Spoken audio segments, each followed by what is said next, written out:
And that's why Vinyl Piper has the channel he has right now. Well, Vinyl Piper's a rocker and a roller. Oh, hey, good hold on. morning. I want to point something out. We're not jumping headfirst into the pool. All right. George S. Irving. Does anyone know that name? Is this your real name? Because George S. Irving was the guy who did like the voices on a lot of the stop action animated Rankin Bass specials. He was the Meister Burger. You know, my heart goes out to all the people around Spokane, Washington, and I want to thank the people that reached out to me thinking I was near the fires. I'm not. That's way on the eastern side of Washington. However, this morning, we're finally getting the smoke from those fires here in Seattle, and it's not good. And I mean, obviously, compared to what people lost their homes, they arrested some 37-year-old guy for arson. So I don't know how they found him. I didn't read that yet. Wait, Kimbo's not 37. Shouldn't joke about things like this. Fires are fucked up. I'm joking about the guy who did it, not what happened. Do you think Canada now will sue us or put a tariff on us for our smoke going up to Canada? I think we need another tariff on Canadian newsprint, though. They're flooding the market with not cheap, but they're just flooding the market, and it's time to hit them hard. I did like Spider-Man. I probably give it a 4.5 out of 5. 4 to 5. You know, the way in a test screening, the way you rate a movie is excellent, very good, fair, and poor. Well, and my buddy, let me finish. Oh, okay. And my buddy who did it with me, I go, "Oh, did you see that movie?" He goes, "I give it a good plus." I go, "You fucking idiot! When you test movies, there's no choice for good plus." I think it's almost excellent. It's excellent. Well, it's going to pass $2 billion. In 2 weeks. I liked it a lot. I think it's probably the best Spider-Man. I like the Sam Raimi first part. $2 billion in 2 weeks. I like the Punisher. I think the Punisher brings out a lot in it. I love him. Don't give away stuff. I want to see. No, but movies are back, baby. They're dynamic. Movies are back. There's some twists in it. I didn't know. I don't follow all the Marvel like hoopla ahead of time, so I didn't know there was. Yeah, they have a Scooby-Doo ending. No, but the redheaded girl. A lot of people didn't know what character. It's all over the internet now. The redheaded girl from Stranger Things. Well, here's what they kept it a secret. Well, now it's everywhere. Then, when the opening weekend of the movie, I think on Friday, they announced the cast for the new X-Men movie, and they revealed who she was playing. So they kind of shot themselves in the foot. When I saw the movie, I didn't know that. So, I mean, to me, it wasn't a big thing. I was curious, because I don't know. Anyone who's nerdy about all that stuff probably could have guessed who. Yeah, of course. I'm not that nerdy of it, but hey, Famke will always be Jean Grey to me. Okay. All right. Well, no, she's turned into be quite a character. Yeah, Ivan, we're going to talk. She appeared at one of those cons to sign autographs, and I think she was charging $80 to take a picture with her.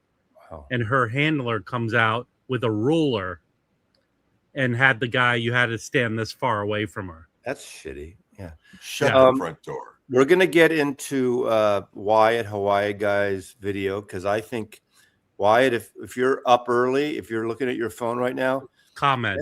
I think that clickbait thing was kind of bullshit. Man. And I like you, Wyatt. Wyatt, are you watching? The Hoffman forums are all over Wyatt right now. Are they? I didn't watch. What did he say? We'll get into it in a little. Let's wait a little bit. All right. Okie doke. We're just waking up here. Yeah, the guy who didn't want to wait wants to wait. Well, it's your show. You start with whatever you want.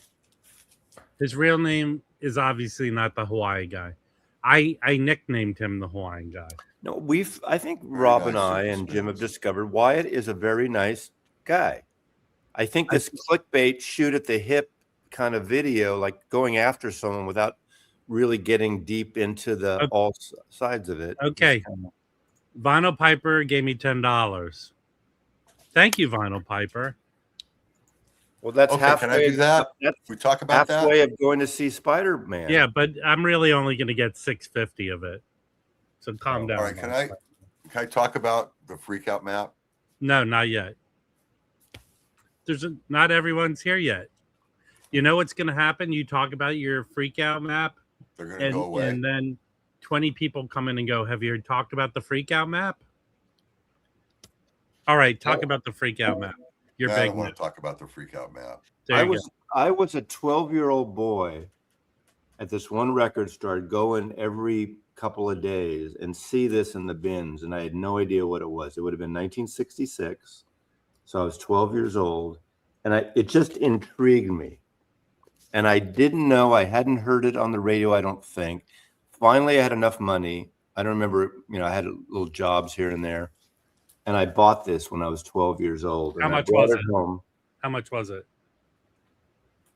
$6? Oh, no. It was probably like $3.66. Yeah, it was $3. Hey, it's a double album. A single album would have been $2.88. It's the first double album. Jim doesn't have a lot in life. Tom what Wilson. He does have is his fanship for Frank Zappa, and Mazzy shit all over it with that story. No, I'm just saying. Now, when did you first hear this and get this album, Jim? Yeah, honestly, wait, hold on. This is story number 7. I was only 10 in '66, and I was not like, I wasn't anywhere near as hip as you were. You weren't a big 12-year-old like me. I thought this was hysterical. 2 years is a big difference. Now, all right. So 1 year later, 1 year later in '67, my best friend Carl, who lived upstairs, his mother was a school teacher in Los Angeles, California. And in the summer, she used to take jobs as a part-time secretary or whatever. And in the summer, so she was a temporary secretary. In summer of '67, she took a job as secretary to Frank Zappa, for 2 weeks. And at the end of the 2 weeks, he gave her a copy of Freak Out. I'm sorry, Absolutely Free, excuse me. So my first, and they didn't have a record player. I did. Yeah. I stole their copy of Absolutely Free, and that became my very first record in my life when I was 11. I wasn't anywhere near as hip, slick, and cool as Mazzy. But anyways, Freak Out has a map, and the Freak Out map is very collectible. Did it come inside I didn't get a map. No. That was only I think some copies. did. No. It didn't come inside the map, but there is. Hold on. Didn't some LA copies get it or something? There might have been very, very, very, very, very. Yeah, I never got the map. And Jim has a story about the map. But wait a minute. There is right here on this version of Freak Out an ad. Are you planning to visit LA? Send us $2 and we'll send you the Freak Out map. Yeah, that's not on every one because mine didn't have it. And this is original. Yeah, they took it off when they ran out of maps. So when they reprinted, they took it off. But the original, this is a '66 original with the hotspot ad. I, as a little child, did that. I sent away for it. And I had it. What stupid thing did you do, Jim? I put it on my wall. I taped it. I scotch taped it to my wall. And when I left home at the age of 17, I left it on the wall. My mom tore it down and threw it away. So. Wait, that's not the only stupid thing you did with this map. Tell them more stupid stuff you did. So fast forward 20 years to 1980, whatever. And I go into Rockaway Records. And there on the wall at Rockaway is the Freak Out map for $100. And I just traded in $100 worth of shit. So I said, give me the map. And he gave me the map. And I had the map. And then a few years later, in a moment of weakness, I sold the fucking map. Did you sell it to procure some substance? No, I sold it for $500 along with a bunch of other rare shit that I had. You should I said to myself at that time, even if I have to pay $600, I will own that map again. And what did you do, Jim? So then I saw it. Next time I saw the map, it was $1,200, and now it's about $2,000, and I don't have it. You should reach out to Universal, get them to send you the promo of the new box, and say, in exchange. Hold on, Mazzy. We did not state why you're talking about Frank Zappa. Okay. In exchange, you should reprint the map full bleed in your issue. I'm sure that would be the last thing they'd want me to do. Hold on. Cool. Hey, hold on, guys. So it was announced this morning, shortly before we came on, that there's a deluxe, supersized box of the Frank Zappa. This is the 60th. This is the 60th anniversary of Freak Out. I wanted to get my Freak Out T-shirt, but it's in the dirty laundry, and I was going to wear it. So 60th anniversary. There's a 5 LP box. There's CDs. Hold on. I'm going to pull all kinds of good shit. T-shirts. You can buy the map now. I mean, but you have to get the box together, right? I actually have it from another box they did years ago. Really? I have a reprint of the map. Yeah. This is not the first time they've reprinted the map. I'm trying to find the link. So probably 50th anniversary they did it. I don't know. So go anyway, to Zappa.net or Zappa, whatever it's called. .com. Yeah, but Universal. I'm looking for there's a CD version. There is a vinyl version. 2 vinyl. And there's a 2-disc swirly colory version with the map. Hold on, I'm on the thing and it's not there. 5 LP. You have to go to the I'm on the Zappa thing.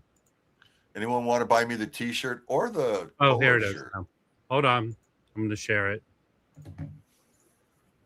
No, I'm starting to like, for best intro to Zappa, my favorite Zappa is starting to be Uncle Meat, man. I'm starting to fall. That's not the best to get into first, though, really. All right, let's just deal with this stupid box, okay? Why do you say stupid? Just, God, you're so judgmental. You know, Frank Zappa, if he was alive... The stupidest thing is a fucking Zappa polo shirt. If Frank Zappa was alive today, he'd be a big fan of this stream. Okay, so here's the deluxe everything, $150. There's your map. Well, that's the vinyl deluxe, yes. Here's the map, right? 5 LPs for $150. That's not bad. That's a good price for that many, yeah. And a map and a booklet. Okay, yeah. What's this here? That's probably a slipcase.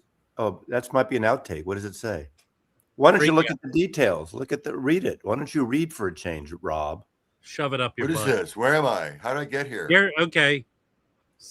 So there is a remaster from Pre-Master mix.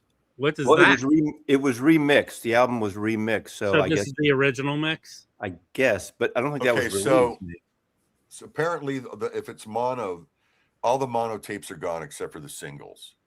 This is coming out via Zappa, via Universal. Well, okay, so side 1 is this premix. Side 2 is what? Or LP 1. Okay. LP 2. Well, I don't know what that means. It's a side. It's a 2-record set. Side 3 is side 4. What's this? Why is that so long, Jim? Because that's that song, Son of Monster Magnet. Hey, come on, man! Don't get me kicked. I didn't do that. I know. Okay, here's the mono mix. And it was probably Vital Piper calling Mazzy. I think the mono mix. I think it's a needle drop.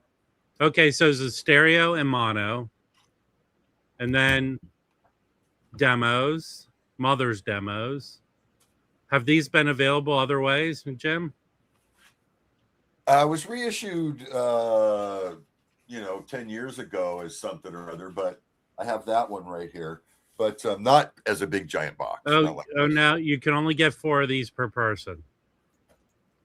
Oh, damn. All right. What are you going to do? So they're not, so you get in the box 5 LPs. Or hold on. Here. Unreleased pre-master mix, long out of print mono. Check this Wyatt, out. Wyatt, cover your eyes, Wyatt. I don't need to see a video about this. Master mix. This is a mint OG mono right here. Mint OG mono. Can we finish going over this? We got 2 hours to fill. Calm down. So rare the mono tapes are gone. So how are they doing this mono? Needle drop? They had tapes for the singles, and they did a needle drop on a mint. I can't wait till we get a hype sticker blaming Leland and Mike Ingroove for the Wyatt new debacle. Well, why is it necessary to go all over the place? Can we just talk about that? We're previewing. Right, we want people to hang in there for the drama. We have no. You know, I'm removing this. These old men cannot keep their head on one subject. Well, we're excited because there's so much news going on. So, Jim, here's what I'm just going to say what happened. Jim's going to order the 4 copies he can get. And then in the mail, Universal will send him a promo copy of it. Yes. Here. This is so that's this is a reissue. This is a Universal reissue from probably 10 years ago. And here's the map that they included with that one from 10 years ago. Is that accurate to the original map? This is accurate, but the back they added his stasharoo and his pants. That's not OG. So I have very little ring wear, Jim, considering this is 60 years old. Little ring wear there, a little there. This is wow. I can see where you probably never played that record ever. I played this a lot when it came out. And this also absolutely free. I got this, as soon as this came out. These records I was so into, and I remember Me too. I flipped out listening to them. I didn't have it yet, but my bar mitzvah, I got a pair of headphones in '67, and because my parents didn't want me to blast at night. My dad's job, he had to get up early, so I wouldn't blast my stereo at night. I'd stay up and I would listen to these kind of things, and I just love this record. But I don't know. It's really good music. I don't know as much as you or Bill Box of Sound, who did a live stream this morning. I'm not a Zappa guy where I know everything about Zappa. I know the music, but I don't know the history and all the stories behind the music. I don't know Jim's story number 22. I've been going through. I'm speechless right now, even though I'm talking. I think that's the first time Mazzy said I do not know everything. I said that a lot. There's things I don't like. I don't know Patrick with his dead wax and all that detail. I don't know all that shit, and I never pretend to. I don't fake that. Hey, Wyatt, subject for your next video. Mazzy doesn't know everything about everything. So are we going to move on to that yet, or are we going to still in the Zappa? Well, you guys, I was doing the Zappa stuff mainly for Jim, and he Chuck T. The Zappa documentary. Before we get into the, can I say one? Can I respond to Chuck T? I recently, 2 days ago, I pulled out the Zappa documentary soundtrack. It's like 5 LPs, and I listened to the whole fucking thing, and I got teary-eyed listening to it, man. It was unbelievable. Okay, here's another announcement that was just made. Another deluxe thing. Unfortunately, well, maybe fortunately. Yeah, I was just going to say that, Dazzle. There's a CD box of the 49th. Get this. It's the 49th anniversary edition of My Aim is True. I was just going to bring that up. So, yeah. Hold on. I'm going to pull up that I don't have the listing here. Go to the Elvis Costello. Well, actually, I do have it here. Because I got that press release. 5 CD sets. The story of how Declan McManus became D.P. Costello, who briefly vanished and reappeared as Elvis Costello. 104 tracks, 52 of them previously unreleased, songs, demos, outtakes. The live performance was a show I was at Winterland 1978. It's got a 72-page essay book, pre-order from Universal, the 49th anniversary, boy. The the vinyl original album is AAA, all analog. That is a cool thing. So there is a reissue of the vinyl. It's amazing that they're doing. Can I? The first time I ever saw Elvis Costello was I was watching Saturday Night Live when I was a little kid. When he started and became, I guess, big, how close was that, his appearance on Saturday Night Live? Very close. In fact, okay, I've talked about this before. The first radio station to break Elvis was KSAN in San Francisco. Bonnie Simmons, the music director, played on My Aim Is True. It was only an import, hadn't come out on Columbia yet. It was on, was it Radar or Stiff, right? It came out. That's when at our store I was working, we ordered like 50 copies, which was a lot for an import for us of My Aim Is True. And we sold them all out like in a weekend, faster. KSAN played it. The first show he ever played in America, he played at the Old Waldorf, Bill Graham's club. And I saw that show. And then not long after that, within a couple of months, he was on Saturday Night Live. So I think it was Armed Forces. He played a show at the Hollywood High School. Yes. And there's a bootleg, or there's a bootleg. No, it's a EP. But it was printed like a bootleg. I have it. Yeah. It came in a yellow box. It wasn't with the Armed Forces record, or well, there was a single. Yeah, there was a 7-inch that had some of the tracks that came in Armed Forces. Yes, in America. But it was just excerpts from that show he played. What's interesting, Elvis obviously held on to his copyright or his material, because in America all that stuff was on Columbia, right? Link Harry. And then during the CD era, it went to Royco Disc. Remember, Royco did extra tracks, and Royco did, and then it went to Warner Brothers, and now it's at Universal. So this is all analog. Now, this is where I think this perfectly leads in to the Wyatt problem. Wyatt, if you're watching, with all due respect, you're a nice guy, but you listen to Mike and Leland's conversation, and they kind of talked about. Mike talked about this review that Michael Fremer did, where he kind of trashed Superfly from Rhino, because on the tape it's an EQ copy tape. Now, the thing is, at what point do we get very specific? And I don't disagree that the hype stickers should match what's in the booklets. I agree with that. Well, hold on. Here's the deal. And I literally talked about this last week. I don't care that it's a second or third or a tape. If it sounds good, then it should be good for the thing. Right. I don't care. No, but we do want transparency. And here's the thing. Yeah, okay, we do want transparency. I agree with you. We do want transparency, but we don't need. This is from I think people can agree when they put from the original master tapes. How?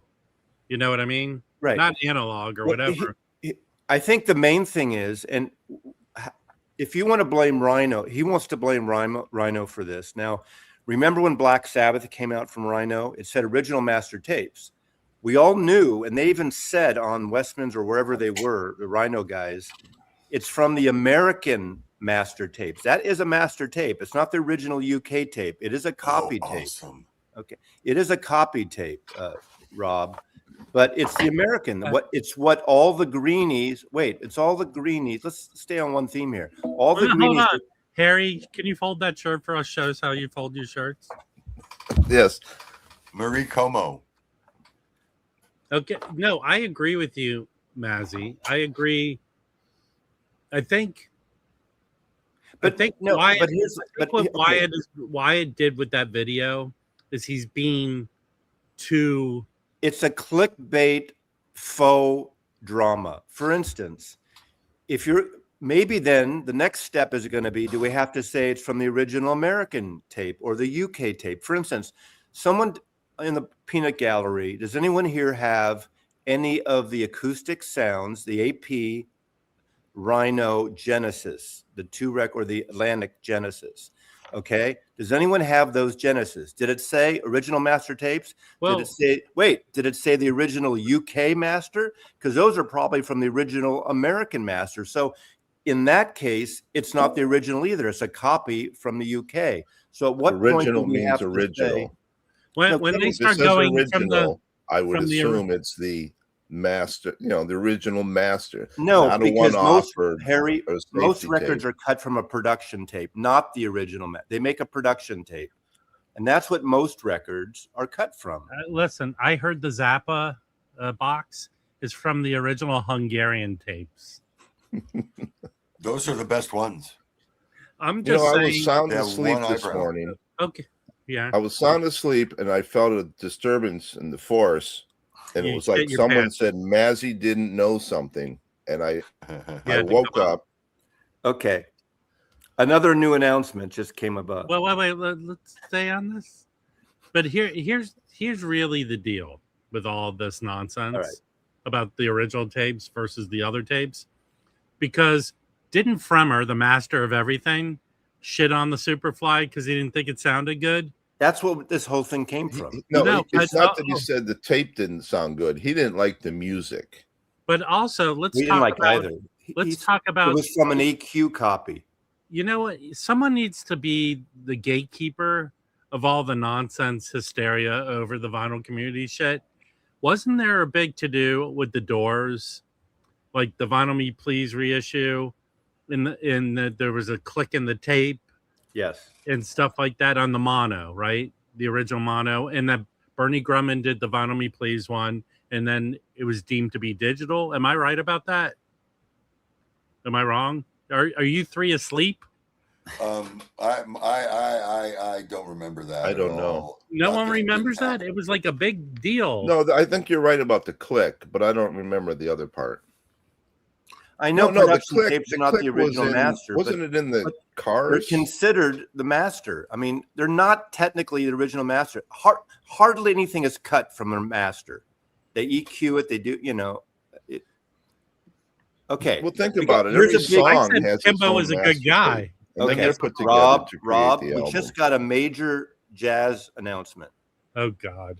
Rhino. Oh, hey, Harry, do your famous going I to can sleep. give a shit face. Rhino just announced for the A new Coltrane jazz? 100, a 6 LP audiophile vinyl box set arrives. Curated version arrives the same day on 2 LP and Oh, CD. is this an exclusive from the Verve Vault? Jeff whatever is it's No, is Verve correct. Vault is a different Universal. No, in This is- November they're releasing a Coltrane that. title, but they won't Yes. say what it is. This is selections from the 1951 and 1967 will be released as a 6 LP audiophile box set from Rhino.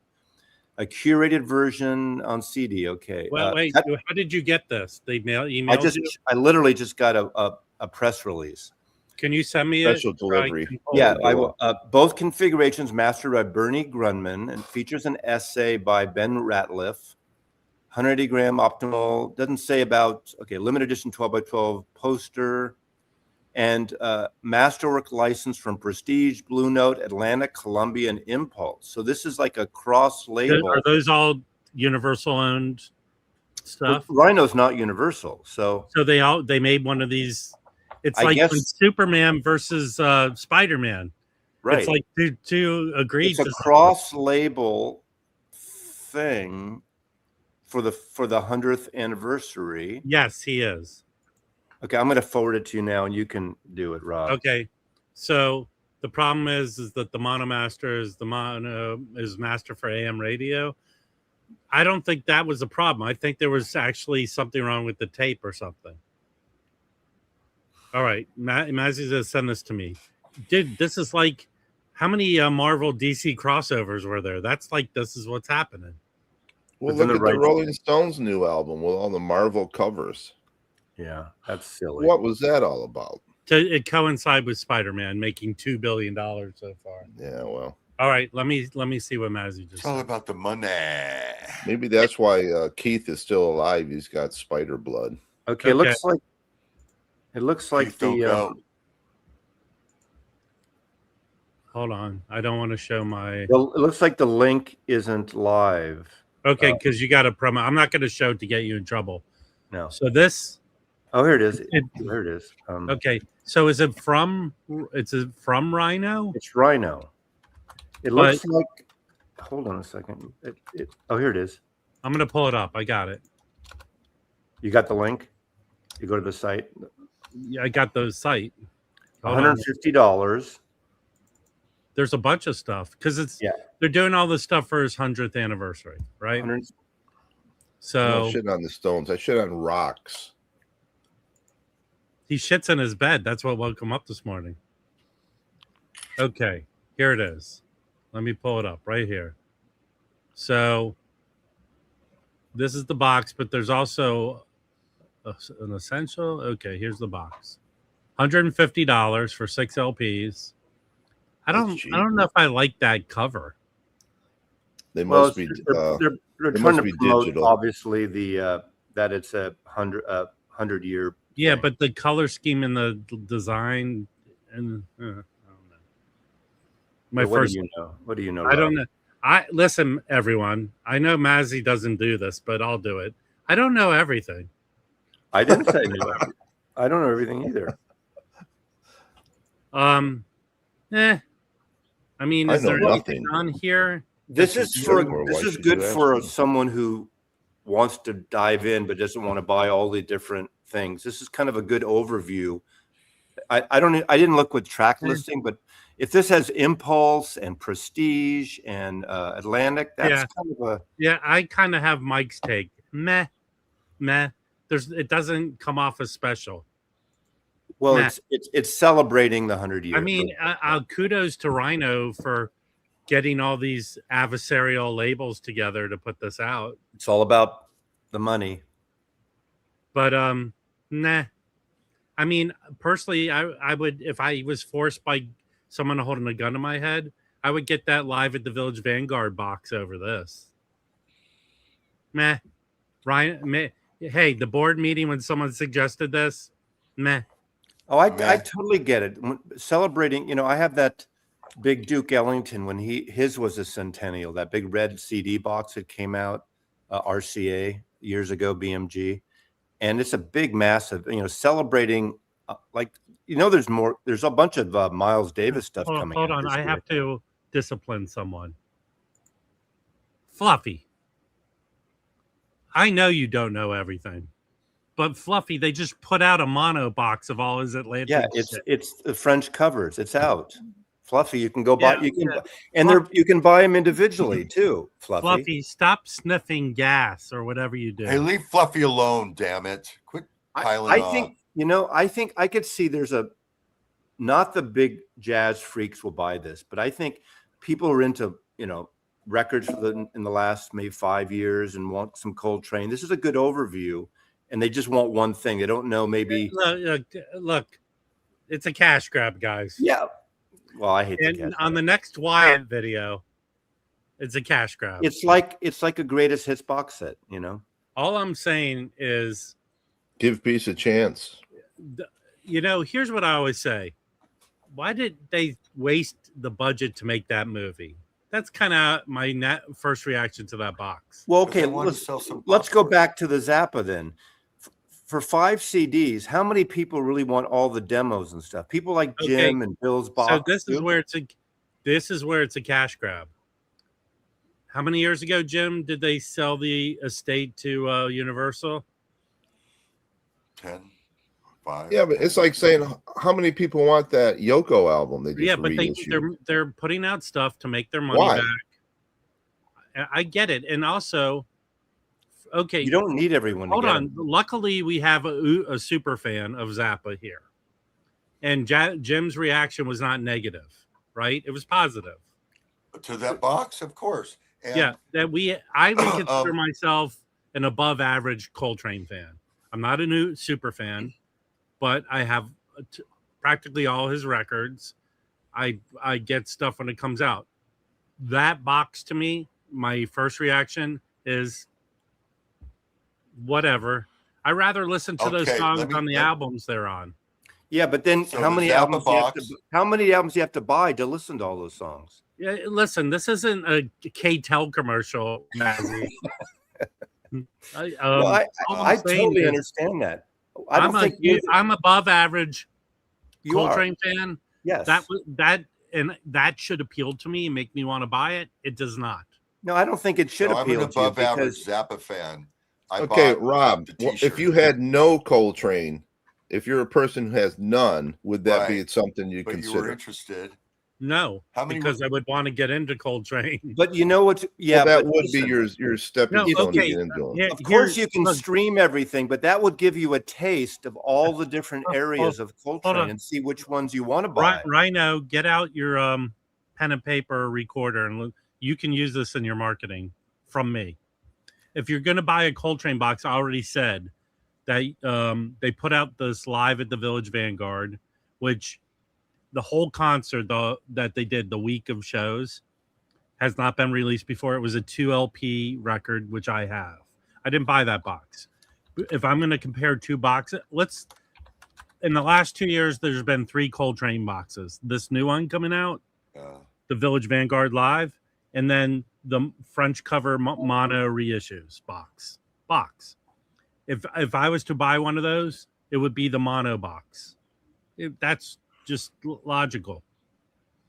So that I don't think anything in that press release impressed me at all. Alex Dickey, okay, you're talking about you're going to get 5 LPs for $150, or you can buy one UHQR for $150. So I think someone who, a lot of people know Coltrane, but have no idea what Coltrane is and don't understand there's a wide range of styles. Same with Miles Davis. So if you can get an overview, I mean, years ago, I used to buy sets like this on CDs where I didn't really know a whole artist, so I'd get sort of an overview of this kind of stuff. Mazzy, that just sounded like you were doing a show on QVC to sell this box. It could be, but I'm not the audience for it because I have Prestige and we've already sold 150.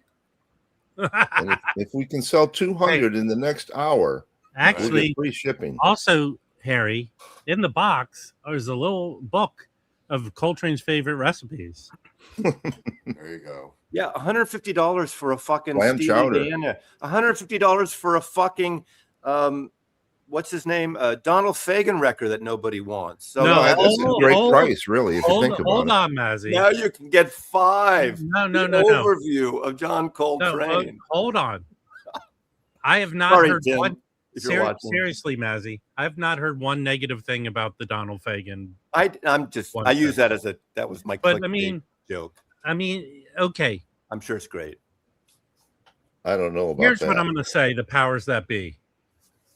It's Miles and Coltrane's 100th anniversary, birthday, whatever thing.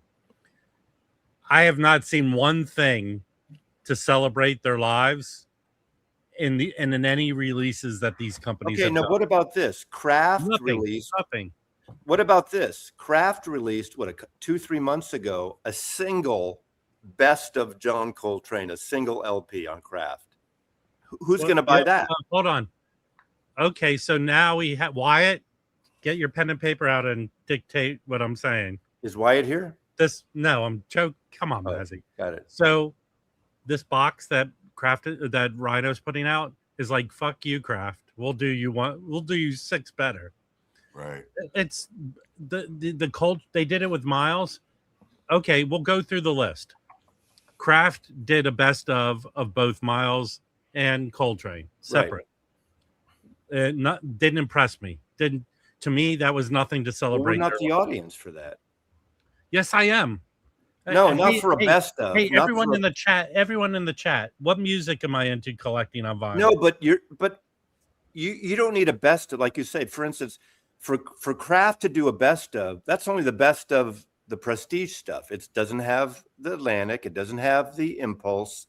At least this LP set has all the labels. I'm gonna put it out there right now. There is one Coltrane record that was I can never say the word, posthumously released. It was someone help me. It was Impulse put it out 10 or 15 years ago. Stellar Regions or something.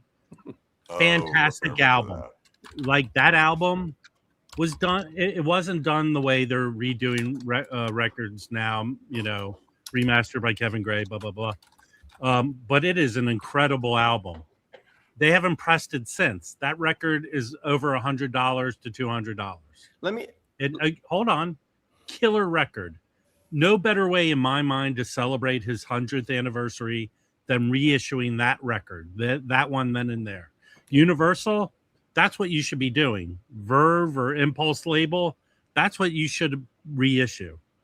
That perfect way to celebrate. I could see people going in as we approach Christmas and saying, I'm going to get my nephew or my grandson or my kids or my parents, my father, this 100th anniversary. That's the perfect kind of holiday gift, the 100th anniversary of Coltrane, a cross-label promotion. For instance, let's devil's advocate, 1973.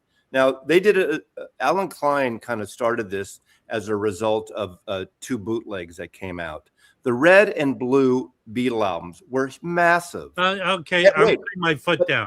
But everyone had all these Beatles. Everyone had all those Beatle records already. Why did they need a greatest hits of all those songs again? By the way, hold on. Dean Allen, thank you. All you people out there who disparage me and insult me, refer to me as Mr. Wax with some respect, like Dean Allen. Dean, from what I understand, it's not September. It's November. Let me ask Mazzy, shush. Dean, his first name is Brazil. Rob is talking. Let me finish. Okay, so if you belong to that Verve club where you can only get those records if you belong, the first one they did the Coltrane Impulse record, I got that and I quit. But they're putting out a Coltrane record in November. They will not say which one they're doing. Maybe it will be the Stellar Regions. If that is that, I will join back up to get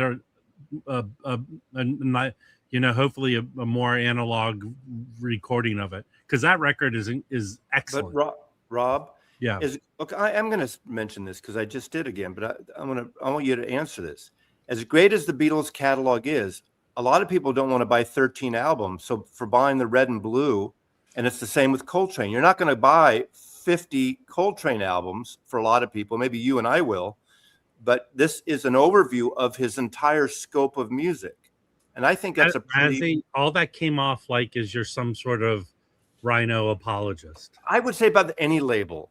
No, you would. In fact, a lot of times with certain artists, Jim, come back. We need you. When an artist has been on multi-labels, Rolling Stones, for instance, okay, the APCO stuff can never be combined with the Atlantic stuff, unfortunately. And it would be great to have an overview. I know they've done some things sort of close, but they always stop at that, sticky fingers line where you can't put the early stuff with the old stuff, which is unfortunate because a lot of people would like an overview. Yeah, Dean, you didn't insult me. I was praising you. I was insulting everyone else. Like Marcus.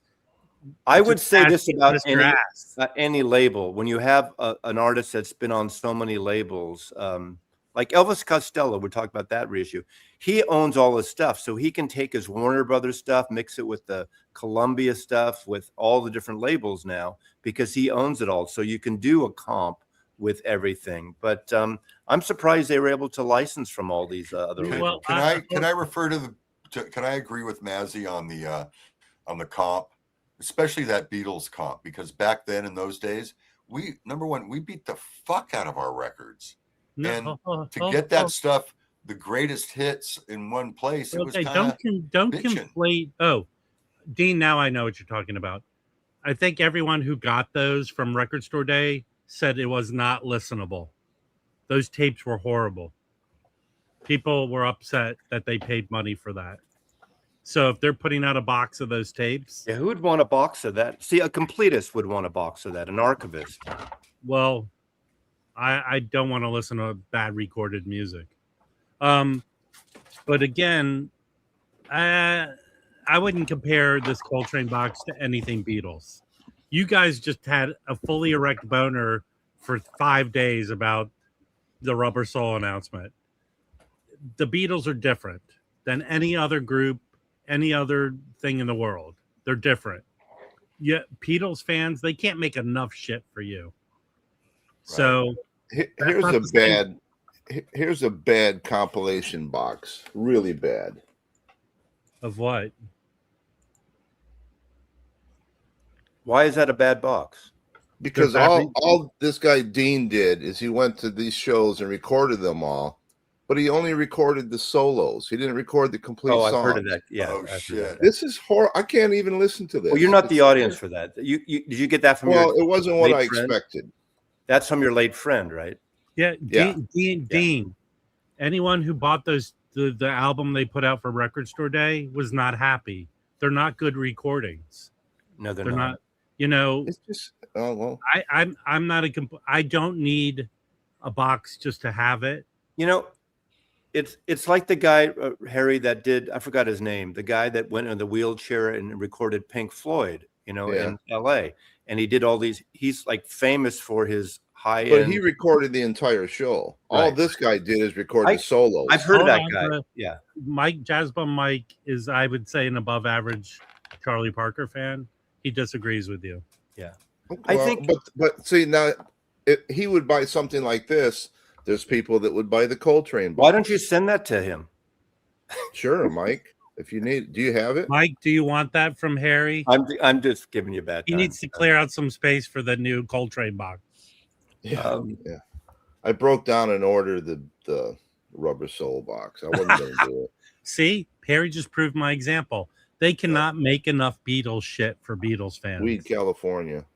Yeah, I'm looking for a weed store to sponsor Record Collector News. Just putting it out there. Maybe Amoeba. They have a weed store in Berkeley. Have you considered doing a magazine like Record Collector News, but just for weed on the West Coast? They call it High Times. Yeah. Yeah, Harry, that was a good joke. There used to be a bunch of them. There used to be a bunch of them. That was a good joke before you realized you were a subscriber to High Times. So I've never bought a High Times magazine in my life. Me either. We used to have them. We used to sell them in the store, so we'd look. Yeah, at them. Zappa's guitar album is nothing but solos, nothing but one solo after another, and it's like a 2 record set. Jim, did you see that video clip I sent you? Which one? It's my friend of mine playing the slime. The more that I think about it, no, what was it on Instagram? Facebook? Maybe I gotta go check it out. Probably. Rob, the more that I think about it, if I was gifting like a close friend, I understand that, Jeff. Yeah. If I was gifting someone $150, Harry and Tim are having a conversation they could have on their own. Yeah, waxed. Rob, you guys have been having a conversation on your own for 30 minutes. Rob, if I was generous enough to pay $150 to do a holiday gift for someone, and I have friends that are mildly into. Can I expect something from you, Mazzy? Yes. If I have friends that are into, like my friend Julie, Coffee Julie has a record player and she's into I wouldn't pay $150 for a gift for her, but if I did, she likes jazz, and that Coltrane box could be something because it does a variety of her stuff. She likes, I think she has 2 Coltrane albums. I don't even know which ones. Probably My Favorite Things. I don't think she even has A Love Supreme. But to have across thing tracks, and she could put on different tracks, and she would know the difference between Atlantic and Impulse and that stuff. Those are the kind of people that this kind of would be a good thing for. I bet you it's not going to be a massive seller, and yes, it's going to be discounted, but when you think about it, pretty much every box set 6 months, a year down the line is discounted. I mean, even the Beatles, the fucking Beatles are discounted a year later. So can I, Jim, we need a box set of Record Collector News for like the last 10 years. Okay. I could probably put one of those together. You know, Scott, if you can keep saying that 3 or 4 times, it's not going to make it totally true. So where, who? If it'll sell 4 or 5 copies, well, he's gone up. I think he said 3 or 4 the first time. Exactly. Hey, look. Here, I say this like related to movies. Walk up to it when you're in a theater and see all the posters. Walk up to the poster and say this shouldn't have been made. Here's going to be the dilemma. Okay, Rob. I don't get every Rhino promo. And again, it's funny how people like to jump on me for Rhino, yet I get Life things sucks. I get things from Universal and from There's other plenty labels. of things to give you shit about, Mazzy. But what if I do? If they send me this box, I'm going to be on. I'm going to review it based on its merits, how it's put together. Hold on a second. If you get the box free and you enjoy listening to it, more power to you. But as consumers of vinyl, and especially jazz music, for me, it doesn't appeal to me. There's nothing about it that it shouldn't have never been produced. Isn't it kind of like these Mosaic boxes that came out?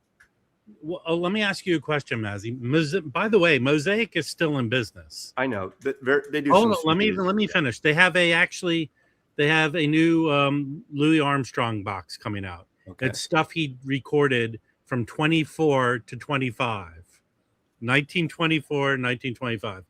But the thing, and when I talk to my friend Brad, I go, like, they put out this great Art Pepper live recording, 4 CDs. He goes, we can't make a vinyl box of that. Right. And I assume Mosaic says we're not in the vinyl business because they don't do vinyl anymore. They haven't done vinyl. They have done vinyl. You know, but not in a long time. I want to finish a thought and then you can respond to it. So for Mosaic, it probably they don't have the. Shut the fuck up. Jeff Myers is right. Quit interrupting, Jim. So Harry's a big fan of not interrupting. So be like Harry. So the point is, it just costs too much to put out vinyl. So they do these CD box. They just put out Joe Henderson CD box, Mosaic. So they're still doing it. I have that box. That was okay. It's just cost prohibitive, I think, to do it. Mosaic is putting it out. So let me ask you this, Rob. Yeah.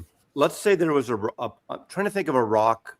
Who would be a rock person, an important rock and roll artist? Well, for me, the heart of to John Coltrane, and if a label was able to do a cross-label box of that particular. Well, I mean, Pink Floyd's always been on. Well, hold on. There are not a lot of big bands. I feel like the Kinks, right? They changed labels maybe twice, and they unfortunately can't do. Oh, actually, everything. Okay, here's a good. Yeah, the Kinks put out in the last couple of years 3 2-volume sets, 2 records. BMG put them out. 2, 2, and 2, and Arista and everything. Arista, Reprise, Pi, and well, no, that's what I'm saying. Like, everything now is under the BMG umbrella. Let's think about this. Like, for me, it probably is more relevant. Like 80s rock bands that I were really into. REM's a good one, but I think all their recordings now are under Warner Brothers, right? Am I wrong? The IRS stuff. Which one? Who? REM. Is the IRS stuff under Warner's? Kraft. So Universal. They could do it with them. So all I'm saying is there's plenty of bands. Okay, but look at what. Okay, in fact, there was a big CD. Was a 3 CD set of Van Morrison across the board years ago. CDs, obviously, is cheaper, and they did sort of a cross-label Van Morrison comp. And I bought it. It's actually really good. But a lot of people like the Warner Brothers to happen. A lot of people like the Warner Brothers stuff. Don't like maybe the later stuff. Maybe doesn't have. I think this probably gets down to my age. Yes. Here's a good example. Org, the reissue label Org. Right. What they're doing with sort of the punk bands is really they're the only ones doing it. So they reissued all the Bad Brains records. I believe they reissued Bad Brains records that were on several different labels, right? Am I wrong about that? They also are doing the Descendants reissues. And this is the way I believe the reissues should be done. They're doing the albums. If they're going to put a box, put the albums together. I don't need a comp box. But not everyone wants to buy X amount. Mazzy, do you hear what I just said? Yeah. Me. I'm not speaking for everyone. Like, for instance, the mono box and the stereo Beatles box. I'm going back to that. Not everyone wants every record. No, I got the mono box because I wanted those albums. Did you know the blue record, the blue Beatles comp. I have original. Outsold the rest because most I understand. newer buyers Again, like the later okay, Beatles. Let me Mazzy. finish. No, you shut up now for a change. Most people like the later period of Rubber Soul Post to Abbey. Everyone wants Abbey Road. A lot of people don't give a shit about the early Beatles stuff, newer buyers, for the most part. All I'm saying is, Mazzy, the Beatles are different. You can't compare them with other people. I don't know of another. Here's the way you could break down the Beatles. Their fans are nutty, Harry, Mazzy, meaning they collect everything about them. And I would say justifiably so. I did not buy the last Ringo two, the last two. Well, Ringo that's a Ringo album. It's not a Beatles album. So I consider their solo stuff. I do not denounce any Beatles box reissue or anything because those fans are different. When we come down to, there is nobody wearing dressing up like John Coltrane, conventions about John Coltrane, all this shit about him. Hey, Herc, those red and blue boxes that came out were like $80, okay? The recent ones. Not $30, we're talking 50 years ago or whatever. In the slip case for the 4 LPs was like $80, $75, $80. So no, it wasn't 150. F you vinyl Piper. I have like 3 or 4 copies of Rubber Soul. So okay, do me a favor, make me big for a minute because I want to see if Chris Vinyl Piper needs this record. Carol Cuff, go ahead, walk away. What is that? Tacoma, Washington. Just let me know if you need it. I'll send it out to you. It's probably more country than what you'd want, but it is a Tacoma record label. Okay, back to what you guys are doing. Those aren't cheap, Dean. There's a record store in LA, CD. What is it, Trader? No. CD Trader has those on the wall, and they put a big price on them. What's the big price? How much? $300 or $400. Those dial Charlie Parkers.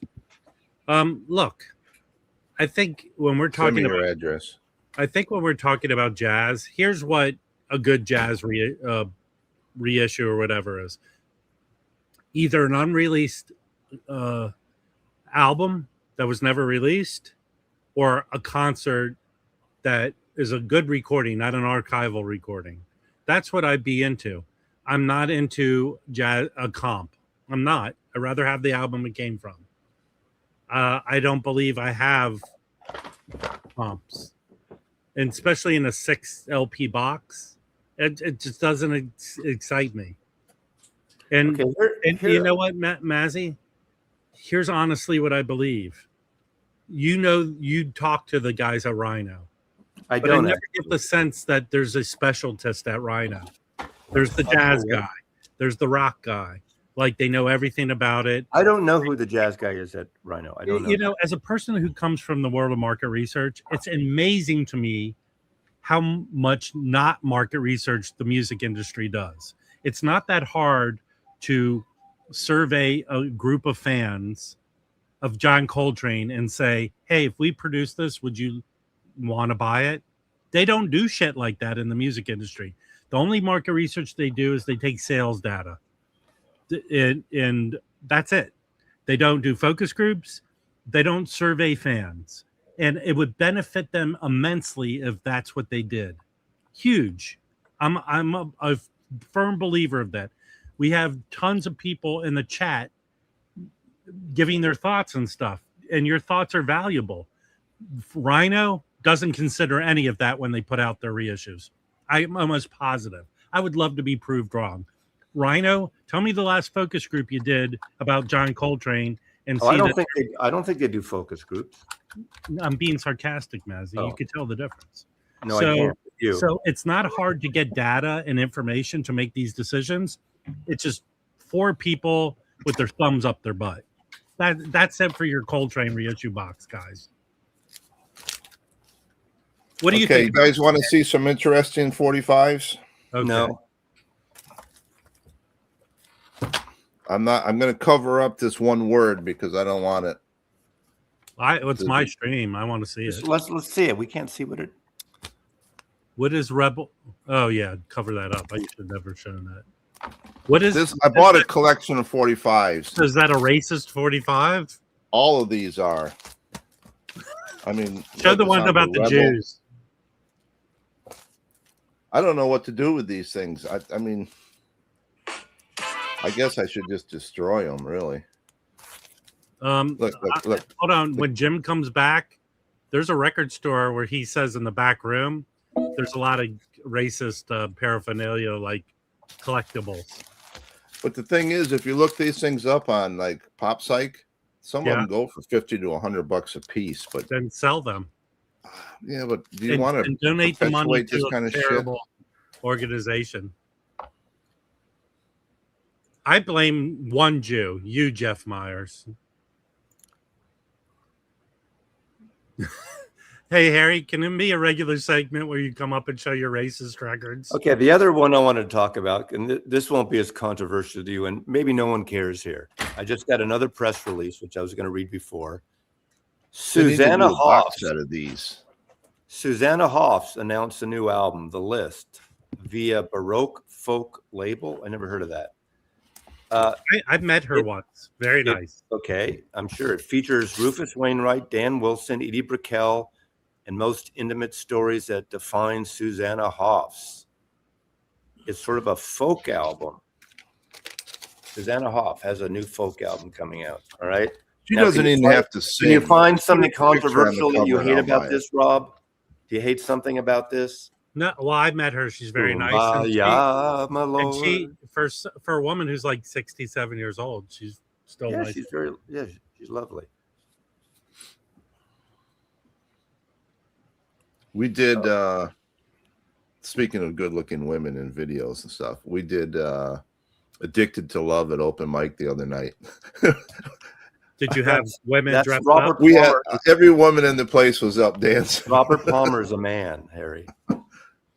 No. Okay, obviously, I know what you're talking about. All I'm saying is, how many did you look up that label, Harry? I did. Discogs bans it. They won't allow it to be sold there. It's just called Rebel Records. What years are those from?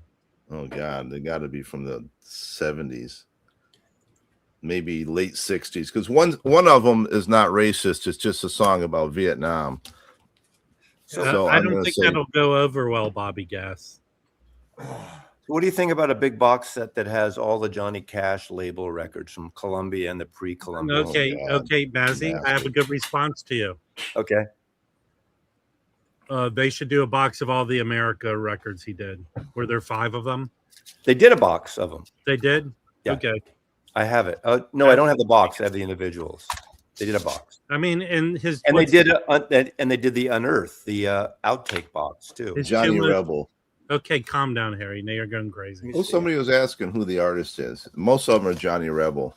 Hey, David Allan Coe was pretty racist. Yeah, he was. Here's the deal. Here's the deal, Mazzy, with that. What were his 2 most popular records? Were they both the prison records? Well, those are the big Columbia records. Yeah, the 2 of the big ones, and also the Sun. The American albums. American. Well, I think my guess is Folsom Prison, and that sold more than the American ones. But those are massive. Those are big and brought him back again. You're right, Harry. But the Sun stuff, the first Sun stuff was big. Oh yeah, the original not Sun in the stuff echelon because it was early, selling 57, whatever. Like there's a box. Let's get back to Coltrane. There's a DVD or Blu-ray box because Al Coltrane used to do a Sunday night religious program in LA in the mid 80s, and there's a box coming out of those. Okay, what about this? The Coltrane there've been impulse boxes of his whole catalog, CDs. I mean, I don't know about all vinyl too, but impulse. There's been the Atlantic box, and there's been the Prestige box of him. Okay, so someone would have to get all those 3 separate boxes. Alex. But I could see someone like, okay, I don't want 3 different boxes of so many Coltrane albums. So having like it culled down edited down, curated down to a 5 LP that gives me kind of a sampling of the best of those labels, I can see that audience. And it's not about Rhino. It could be any label. You know what? Honestly, Mazzy, as someone who mainly buys jazz vinyl. But you buy everything. You buy a full catalog. No. I'm about to show some records. I'm going to show some records. I don't buy everything. I didn't buy Mazzy, have you taken your Adderall today? I don't take any meds. Well, I do take 2 hold meds. on. I didn't buy the mono French cover box. I didn't buy it. I don't buy a lot of things. I don't buy every Tone Poet. Well, the French box is amazing. That's a really I understand that, Mazzy, but I have other versions of that record. Well, good. Those records. Give you a cookie. I have several. But what I'm saying is, as someone who avidly Jeff Myers, you're very logical. Hey, Jeff Myers, save your shit for open mic night, okay? Don't buy it. All right. I'm going to show some records, okay? And I have jazz records. Fluffy, you can buy the French box and you can buy the individual. It's not out of print. All right. Where's Elliot when we need him? You know what? Holy shit.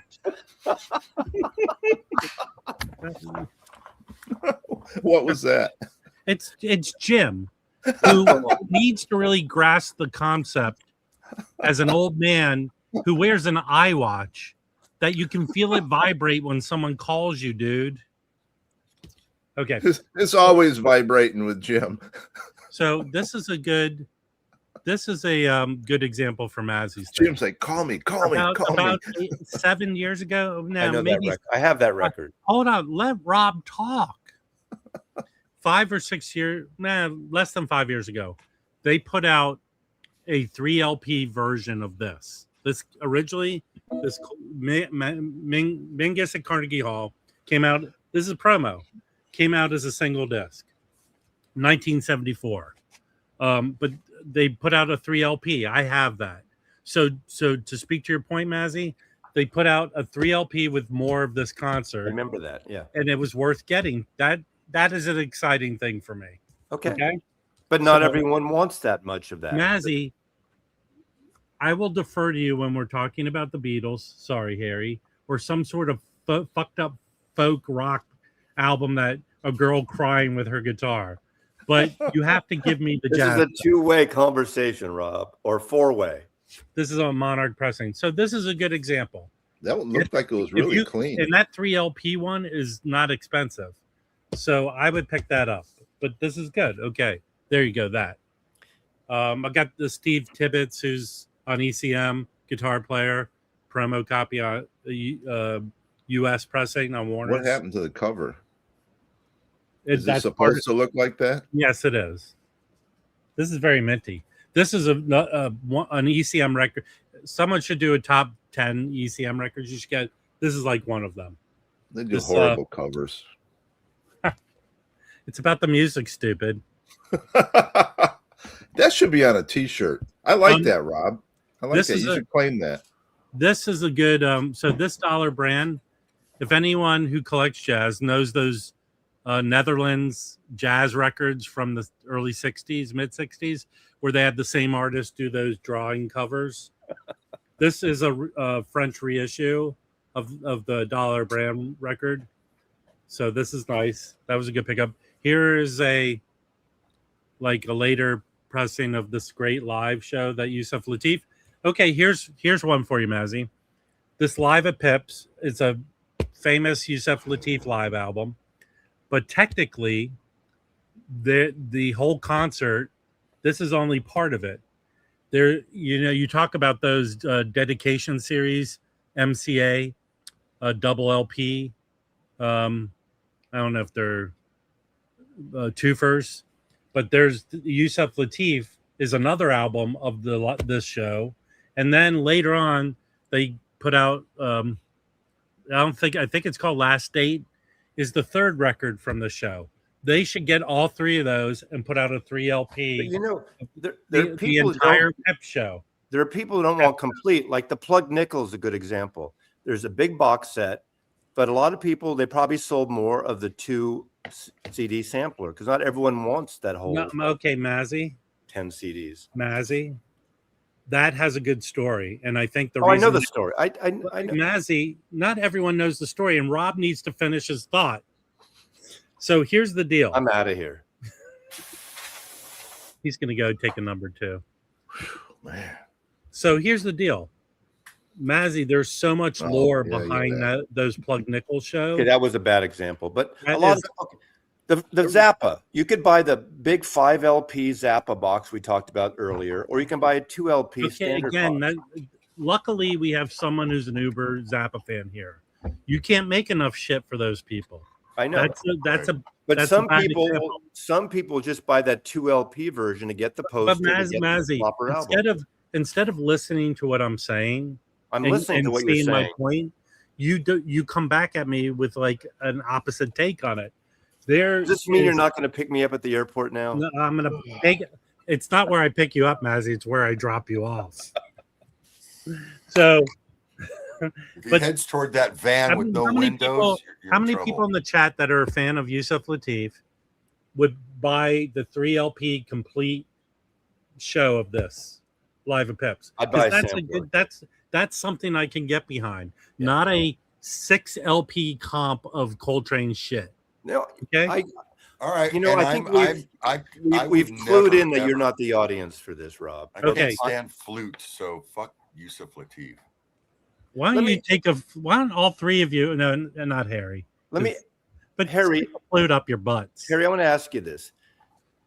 You don't have to say out loud. You can, but some of your favorite bands, and you have all their catalogs. We know his favorite bands. Whatever. You don't have to say. You can say it or whatever.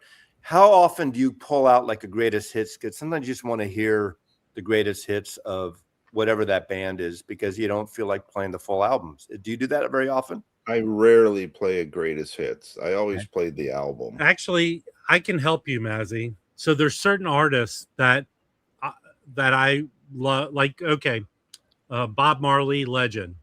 I would love them to do a nice analog reissue of that album. If I have that, that's enough Bob Marley for me. There's I like Squeeze and I have a bunch of their albums, but that 45s and singles, excellent album. There are tons of greatest hits albums that are Standing on the Beach, The Cure. Those are good. But they're full albums. All I need is the best of Marley. I've got it. That's all I need. Yeah, right. But again, Mazzy's stance on trying to prove why this Coltrane box should exist. Well, I think Mazzy said the quiet thing out loud a little while ago because we were talking about Rhino. Well, you just showed all those racist records. And maybe the reason he's pushing Rhino so bad is he wants to get this. No. As a freebie. I'm pushing this album. I don't care what label it is because really it's 3 labels worth of material. That's why. It's just a rare thing. Okay, let me go back to the show. Pink Floyd is becoming my second favorite band after I put on the what's that double vinyl Piper? What's that double CD? What album? What Pink Floyd comp is there? There's a bunch of the new one just came out. The number 8 is it called or 8 something? tracks. Oh. But there's a double comp. Also there's a bunch of comps and they're great listens too. They're great. All right. Okay. Let me show this album. So this is a cool one. This is Vince Giraldi and Bolasete live. Do you know the El Matador? Yeah. Mazzy? Yes, it was in North Beach. It was on Broadway in North Beach. This is a OG Fantasy Mono Deep Groove. Very cool looking. This is a good one. But there's no Charlie Brown on that one. Hey, I have one thing to say to you, Harry. I've been wanting to say this whole show. This is a good jazz funk record. This Jimmy Ponder. This is That's like the original Rubber Soul cover. Harry, Long Strange Trip, the double Grateful Dead when they left Warner Brothers is a cool comp too. This is a white label promo. Nice. And then the last thing I'm going to show. The Dead are one that I might pull the greatest hits out. I reached out to, speaking of greatest hits, this, I think, Poetry reminded me, and I thought he talked about these Time Life sets. This is classical Brahms. These are all from the Living Stereo recordings. So this is a great cheap way. I paid $7. There's weren't 4. those originally originally weren't they digital? No, these are analog. The Based Bob on Dylan, the Bob Dylan greatest hits. It came out in '67. Is good Can I too. talk about the original Bob Dylan Brahms? But these were. He says these are. It said made from Masters of RCA Corporation, 1975, and he says these are from the Living Stereo recordings. And I venture to say, if you find one of these, no one listened to them. They're Okay, like, okay, but do you like the music? yeah. Do you sit down and listen to Brahms and say, "Wow, this is great. I love this." No, I put it on when I'm like grading papers, and it's nice background. So you're working still? Like, I don't keep every classical record. I mean, Poetry would go, that's one of the best recordings ever. I don't tend to not like classical music that goes. I would just like it to be at one. I mean, yeah. I would like to punch someone in the face to that song. Creedence is a good another. I mean, I put a Creedence singles comp on occasionally too. You know, I did have the one the worst of the Jefferson Airplane. I'm gonna say, and someone correct me, that Creedence best-selling record is that Double Live album from the mid-70s, right? No, Double Live. Yes, No. yes, yeah. That greatest hits, the Creedence greatest hits. That thing was always in print. Come on, Mazzy, that thing was always in print. Wasn't their biggest selling album. Okay, I'm going to tell you how I. Hey Siri, what's the biggest selling Creedence Clearwater album? Here's how I think I know this. When I go digging for records, Cosmos Factory is the band's most successful album. That's a good album. But the 20 greatest hits is right there, Mazzy. Chronicle. The 20 greatest hits. Yes. Yeah. Okay. So there Cosmos, and then yeah, Mazzy. So it was second. Oh, here's hits records are. Hold on, Mazzy. Greatest hits records are huge. That's why they do them. See, that's okay. The Eagles. Rob, what was the biggest selling album between 2000? Hold on, here's the best way. I'm going to start muting him. Here's how I know this is their best-selling album. When I go out digging, it's probably the one I see the most. That album, because it was in print from when it came out, actually till now. That thing has never been out of print. Yeah. So there you go. What is the biggest selling album in the first decade of the 2000s? It was CD, but biggest selling. Eagles' greatest hits? No, Beatles won. It sold more than anything else. Okay, Mazzy, but then there was the other one I just said. The Eagles' greatest hits, isn't that like one of the best? That's the biggest. It is. Eagles' greatest hits is the biggest selling album of all time. Yes, that's what they say, but I don't think that's true anymore.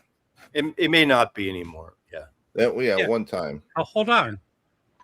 How many people this is the only war record they own? The greatest hits. A lot of war. That thing hadn't been out of print. You see it all over the place. Some people's greatest hits should be on a 45, a single. And here goes back. Wyatt, do your next video on this. I have originals of all the Creedence records. They sound incredible. They do. They are incredible sounding records. Like, okay, let's go back to Jim here. I think a fun comp is Strictly Commercial by Zappa. It's just a fun listen. Do you think so? Yeah. Yeah. What do you do? Yeah. When you put it on? Do you throw the ball around? What? No, but there are collections of Zappa songs that are themed together, and I like that. Yeah, that's kind of cool. Hey, I have to nip something in the bud.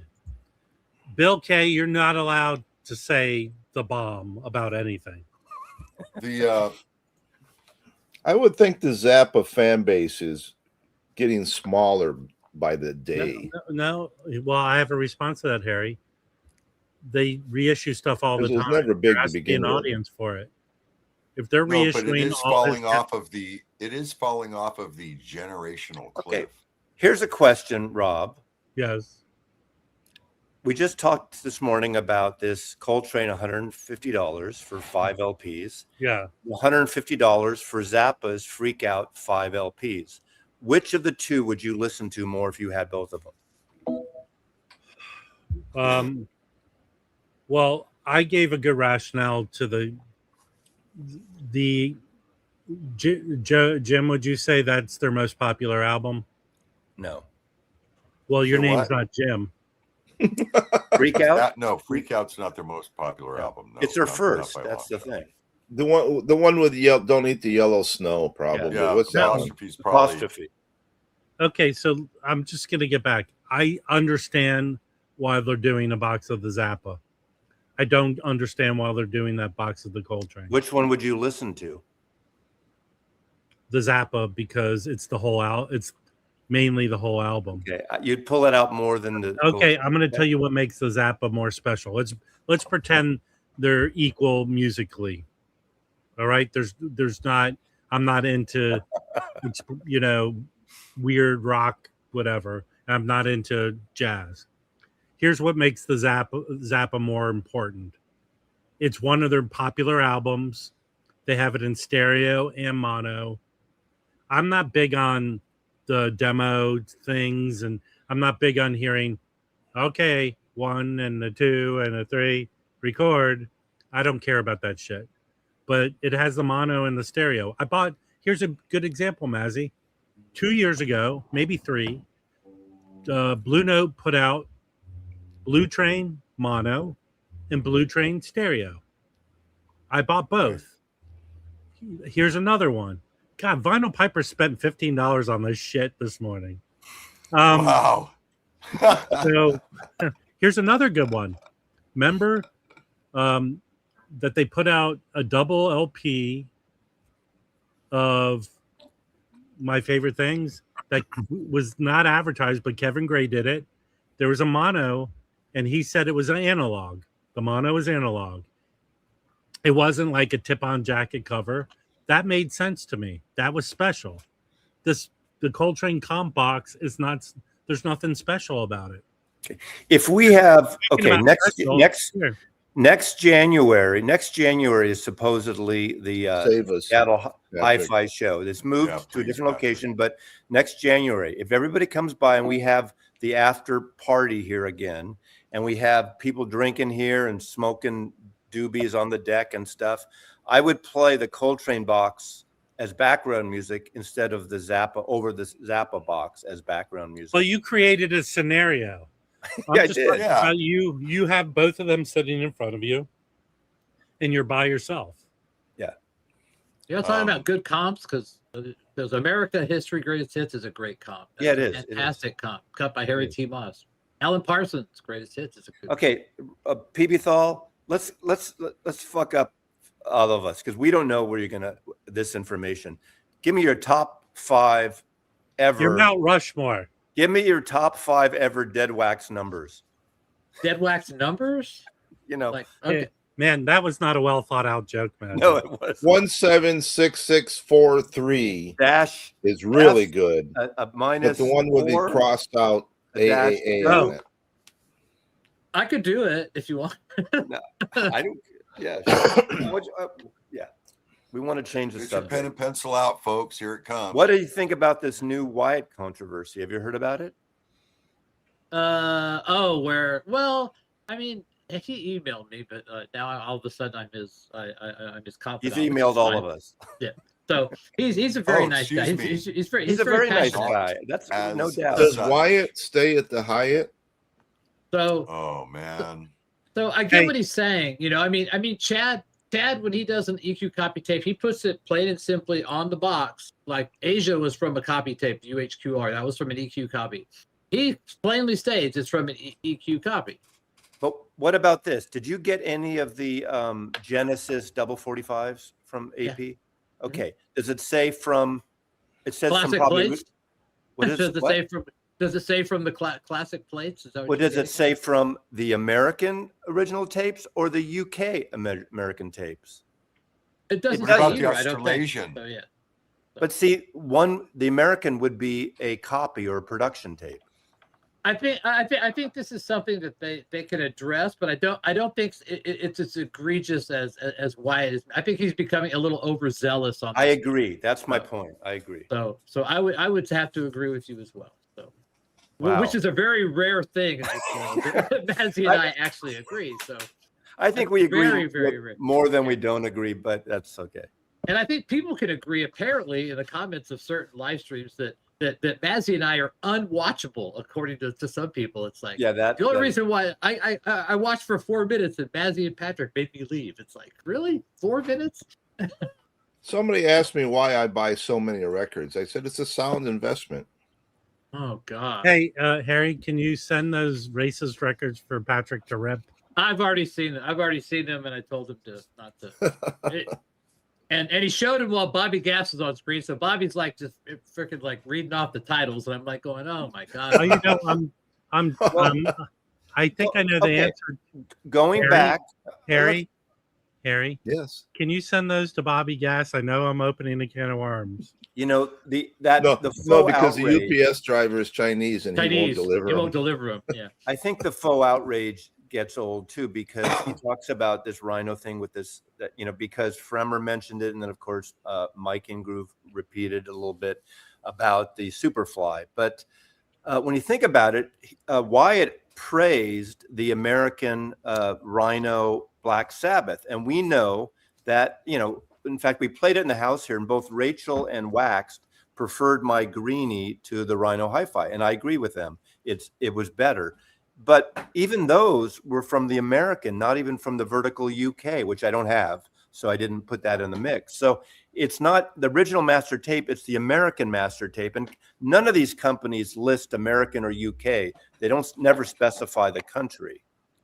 So Herkimer, so you asked me about my step up for the Andy Kim. It's the AU-DS1. It's an old one. It's from the 90s. It weighs about 10 pounds, but it's awesome.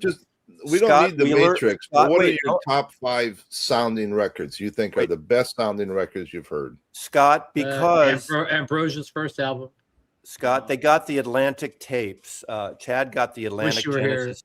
The Atlantic Genesis tapes are the American versions. Like Led Zeppelin's different because Mazzy keeps interrupting every fucking person.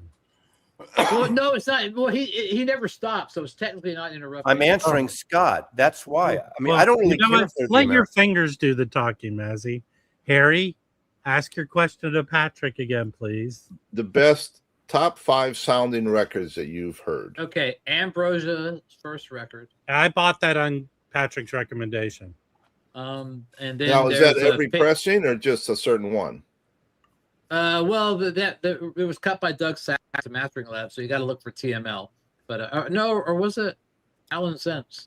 I might be stumped here. I think it's the Mastering Lab.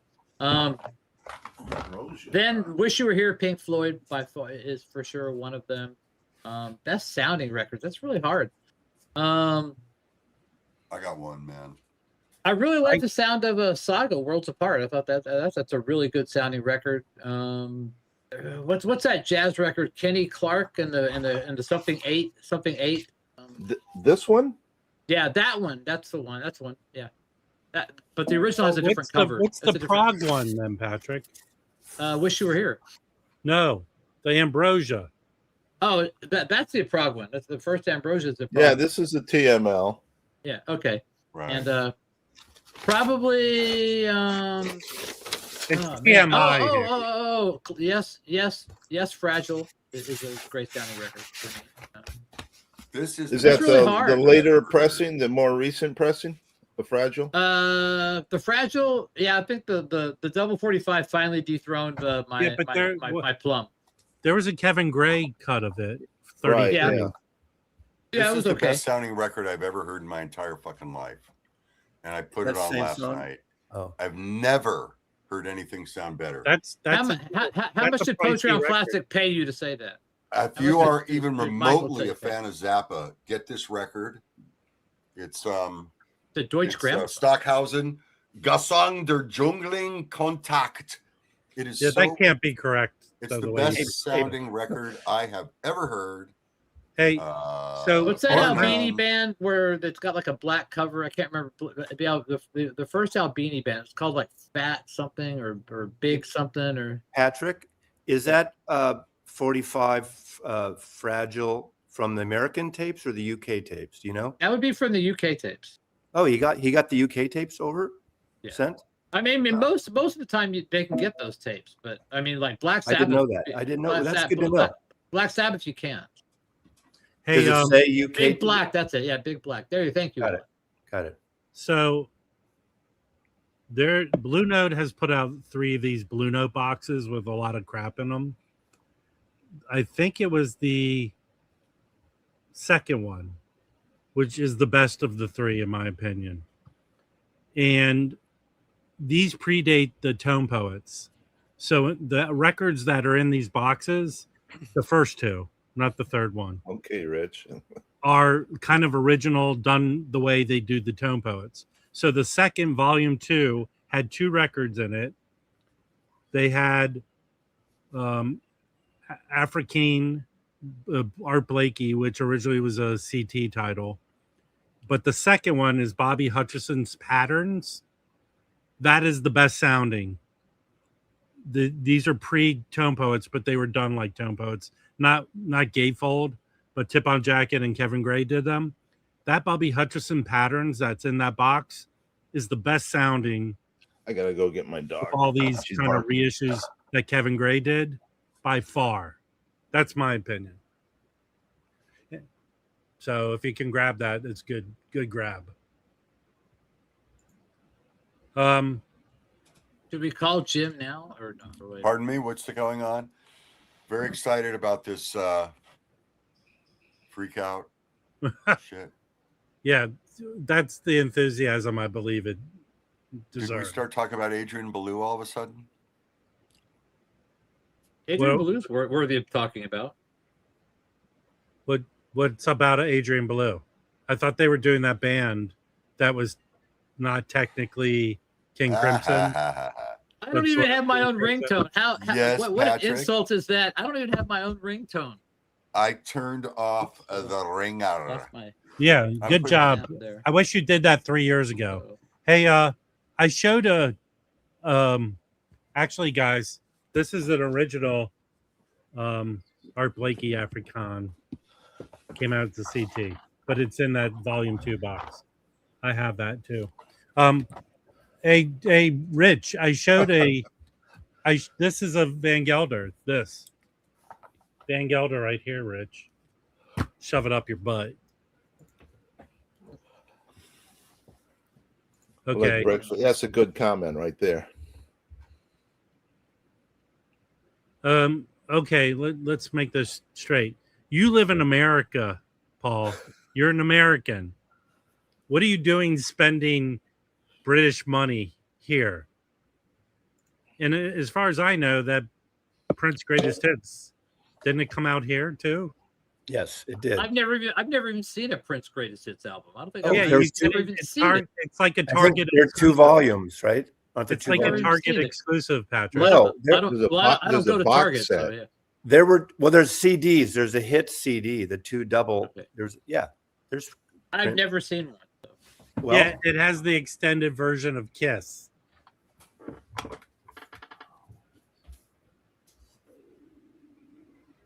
What does that mean? And it's called Soccer. Man, I've never had everyone on stream except me decide to do something else. I was looking for the box set, but it's up there. Look at those box sets on top. I've got like 100 box sets. Okay, here. All right, Harry. How often do you crack in? Box sets too. How often do you crack into any of those? Never. 1, 2, when 3, I buy 4, it, 5, I listen 6, to it. It goes on 7, the shelf. 8, 9, 10, 11, 12, that's 13, 14, actually 15, 16, the best 20, point you can make 21, against 22, Mazzy, 23. trying to make people buy that John Coltrane box. I'm not trying to get people to buy It's like they're paying you, Mazzy. It's like they're paying you to Do push that. UHQRs count as box sets? I see why they're doing it. Yeah, they do. But okay. Okay, so I'm already at 50, and I haven't even gotten to the big box sets. This is it, Patrick. Okay, I've never seen that. Yeah, it It's, costs 20 quid. Actually, Rich, I have Yes, no fucking Yes, records. Jeff, I'm coming to vinyl. I think they actually did a vinyl version of this eventually, not at the time. But this is a good collection because it's got B-sides and some different mixes. This is I've a never cross. seen that. Yeah, it's Then good. again, I don't collect CDs, but Yeah, I understand. Yeah, well, this is what year was this? But then, I mean, they did a Prince 91? box on vinyl.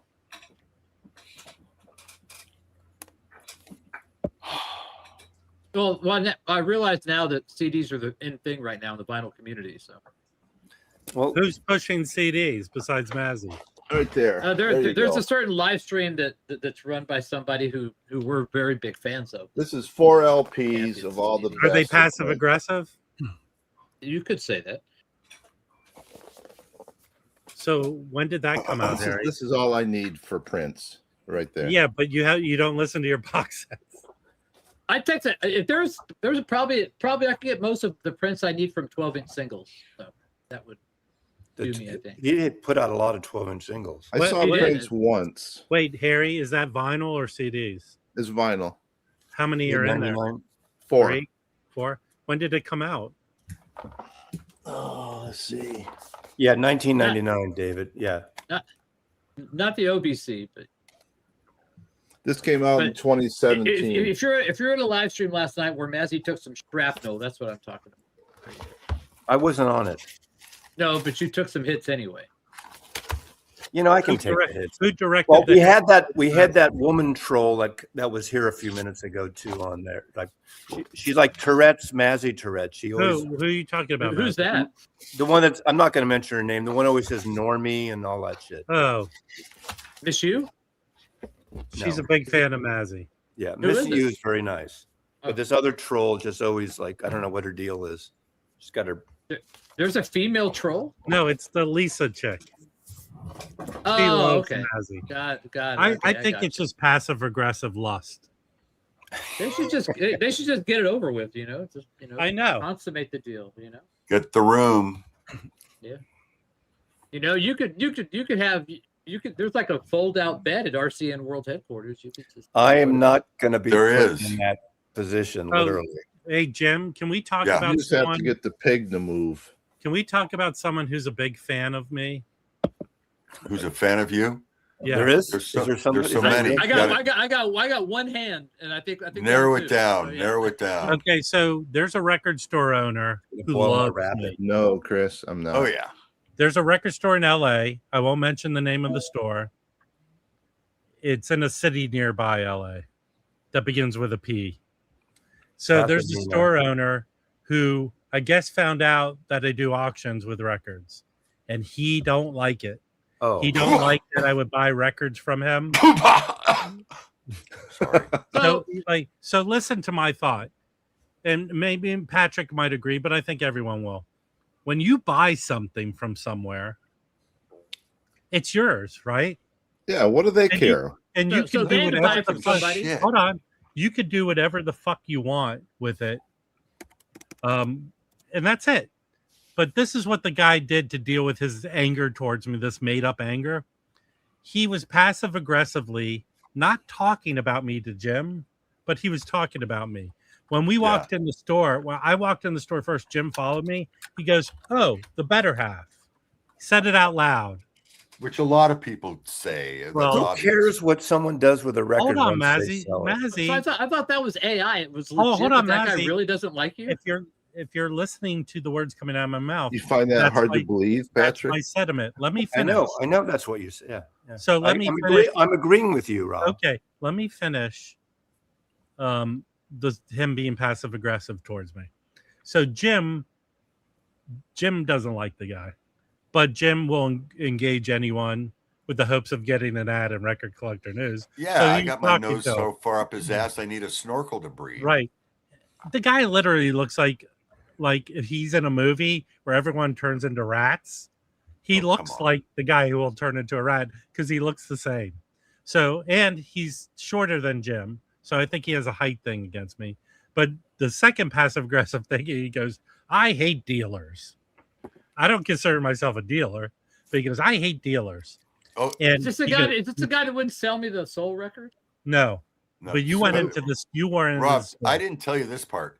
Towards the end of our, where it was becoming kind of more obvious that he looked at me and he goes, I see Rob coming. I take stuff off the wall so he can't buy it. Where he doesn't see me. Does he not like money? So they had to buy the records from somebody. Well, hold on. Let me finish what he said that is completely inane. So he says to Jim, I price records so they're too high and dealers won't buy them. That's what he says, which means he priced records too high so actual customers who are not dealers will buy them. So he just said out loud, I overpriced all my records. Here would be my response to him. And Patrick, you let me know if you would probably say the same thing. Here's what I do, jackass. I take your stupid record. If it's warped, which I bought warped records from you, and just flatten them. Secondly, I clean them ultrasonically and other ways to make them better. I re-sleeve them. I repair the covers. And I play grade them. All shit you do not do. So I automatically add value to that record. And I should be able to sell it for more money, right? I don't think that's the point. I think my point is I go to a be, record store and I go find shit that they don't know about and I pick that up for cheap and then I go sell it. That's what I do. I think that some people, when they sell a record, they might think, I just fucked that guy on every single sale. And when someone like Rob comes in, they think, oh no, that guy's gonna fuck me. It's a zero sum game. First of all, that record store owner is in the wrong line of business. He it's so obvious.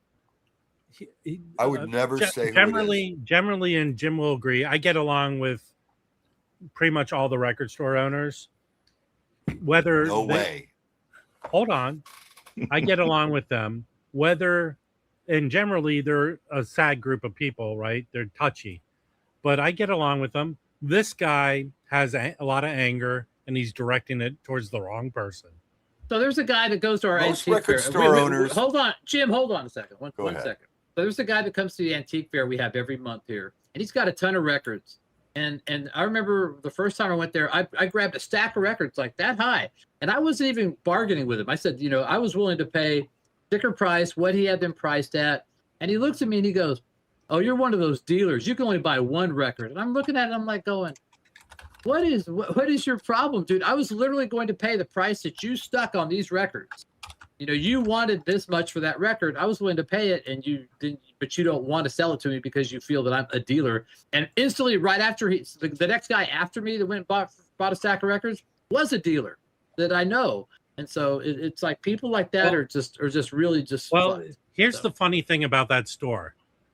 Generally, the records I buy from that guy are in my collection. And here's the one thing that should only matter to a record store owner. I've spent thousands of dollars at this store. Thousands Most that if I didn't owners, spend them, he wouldn't have that Most record much. store owners that know Rob, when they see him coming, they go, hey, come over here. Check this out. It's literally. Look at this box. Right. Literally. Oh, come here. There's a box. I got a box for you. And when they see Jim coming, they say, "Oh, here's the comic books over here. Go look at that." No. When they see me coming, they go, Mac Davis. Do I owe him money? What? Yeah. Everyone owes you money. Everyone apparently owes you money. That's the truth. The main record store guys let me look at their boxes. Oh, there's exceptions, but I generally have a good. I generally have a good rapport with everyone, even that guy, until he probably watched the channel and found out I sell records. So I don't know what's up the guy's butt. Okay, Rob, here's what you do with that guy, okay? You go in with a box of records that you want to sell, and you put them on the counter, and then when he makes you an offer, say, no, because you're just going to sell them, and then take them home. Hey, Harry, can I get those racist records? And then I'll hold on. I'll stick them in the bins in his store. Oh, man. That's cool. Well, I would do that. It just seems the guy, I'm the worst person to get in an argument with, because I'll look into your soul and find what hurts you, and I'll pull it out. Yeah, that's true. I had a couple of sellers saw one of my auctions, and then the next time I saw them, said, "Hey, me and this other guy were watching your auction where you sold some of the records you got from me for really cheap." And they went for, I was like going, yeah, because just like you said, Rob, I clean the shit out of them. I flatten them. I give them a brand new nice sleeve and a nice outer sleeve. You know, I clean the cover. I know record stores that don't even like clean the records. I'm like, No, going, but, I know. I don't understand that. Patrick, I would like to put that. I would like that to be a main topic discussion when it comes to this guy. How much? Because the only thing I tell people, the only thing you have a value, the only thing we all have a value is our time. Finite time. It's our time, and it's a finite amount. Yeah, we're not going to be here for a long time. So the most valuable Someone thing should do a live stream where they just discuss auctions. The people that auction them should No, I'd do rather a live just stream do and an just talk auction. about it. I just have an auction. But Harry, so I want to go on this path with Patrick because he's one of the few people that we do the same thing. So how much time do you put into each record that you sell? How much of your time do you put into it? Quite a bit. Yes. So listen, dude, if you're watching my stream and you're having attitude, but it's a process now. I've got it down to a science. No, I I understand, and me too. You know, but I promise you, dude, every record in your store, you look it up on Discogs and you price it. That's all you do to those records. I don't do that. I clean them, I re-sleeve them, I repair them, I play grade them. I put more time into the records I sell than you do. So by far. So you should understand that you should be more like me than But Rob, you also have fewer records to deal with than a record store has. Well, apparently right now that guy has fewer records because the bins are like 30%. You know, I've only been to that store. I've only been to that store twice, but it's, I don't know. It used to be, I know Tom Rashawn worked there decades ago, but it's kind of a dump. Is that the store that has Tom Rashawn like thing on the wall? Is that the, yes. Oh, you know, it's a dump.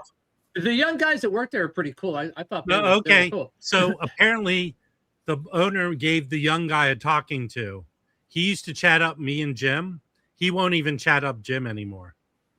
He must have given him a talking. So that place is all over the map at their prices. It's a fucking dump. Yeah. The That's bins a are weird old. name for a record store. Well, there's history. It's a famous He's store. the second owner. He's the second owner. The first store was. Just tell us the name of the store. What is it? It's Poobah. It's Poobah. Never heard of it. It's in Pasadena. I got some good obscure metal from I've taken you there. Okay, is that the really small store? Narrow? No, it's not narrow. No, it's a dump. It's dumpy. It is dumpy. It's just cluttered. It's very cluttered. Yeah, but I bought good records for my collection off the wall for a lot of money. So this guy to be mad at me, apparently he's allergic to money. I bought a Stepson album off the wall from there. Yeah. What happened to Bagatelle? Did they reopen or what happened with them? The guy, this kind of douchey guy, Mike Vague took it over. This guy, Mike Vague, is not the nicest guy, but he's not a horrible person. He's not horrible to deal with. Does he take credit cards? I don't. Yeah, he might take probably. digital payment. Oh, well, yeah. Hold on, Harry. Okay, all of you people, even people in the chat that go to record stores, how many of the record stores do you frequent that have the name of the owner as the name of the store? How many? There's a bunch. Well, not anymore here. This guy renamed Bagatelle his name. Mike Vague Records. Alex Dickey, I did not get your email, but you should come up here and clear the air. I don't discourage it, but that's what he did. I don't think all record store owners have attitude. Who wrote that here?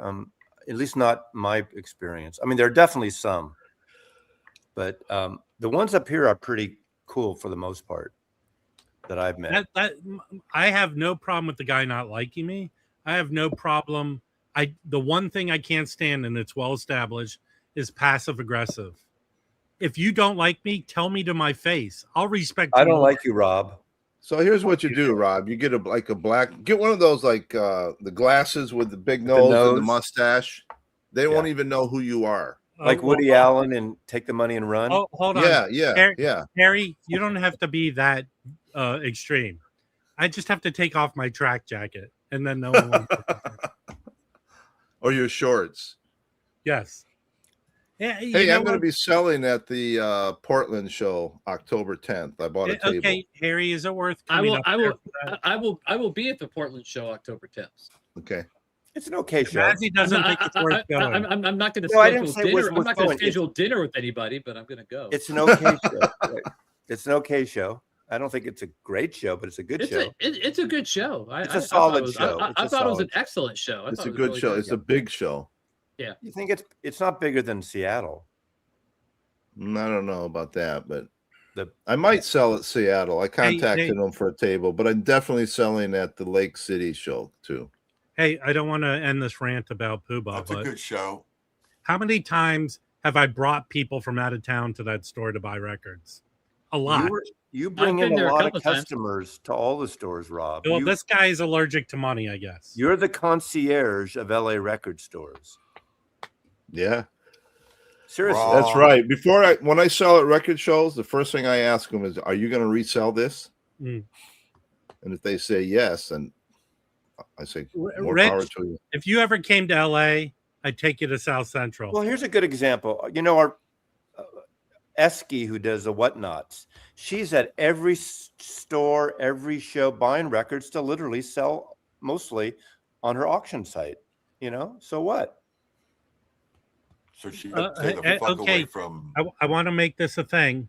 When you buy something, not a record, anything, you own it. You could do whatever the fuck you want with it after you take it. Alex Dickey, your email was as much crap as humanly possible. So you know what? Since you couldn't hold up your end of the bargain, I'm gonna go and say, remember how Alex Dickey said he wanted to buy 10,000? At one point, he was so mad at someone he wanted to buy 10,000 subs to get their channel taken down. Remember when he said that last week on this very stream? Well, my sources tell me that the person he wanted to get out of YouTube was Rob the Wax. Yes, Alex Dickey was going to take down Rob the Wax from YouTube by buying 10,000 subs. Are you making a point, or is that true? I'm doing both. When was this? How long ago, though? I don't know when the exact. My sources didn't have an exact timeline. Like but 5 years ago or something. Alex Dickey brought it up on this very stream last week that he at one point was about to buy 10,000 YouTube subs. So yeah. For who? Me? Yes, he was going to pin them on your channel and get you taken off YouTube. So my sources told me that. My sources told me that. Alex Dickey. How does that get you taken down? Because if they find out you have massive fake things. Yes. Hey, Alex Dickey, serious question. Is that true? And why would you want to do something like that? Well, I can understand that. Because Seriously. you resell records. Well, okay, then he's right. So let me just say this right now. Alex Dickey, how does it feel?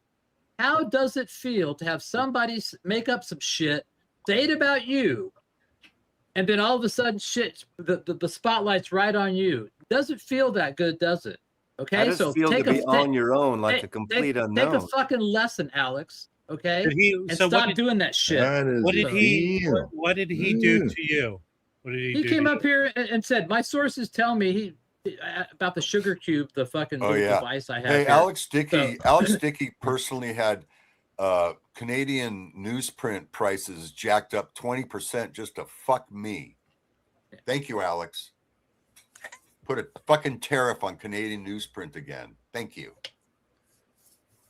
Anyway, sorry. I'll just say one thing. You're passive aggressive to me. You're a coward. Being passive aggressive as a way of communication, you're a coward.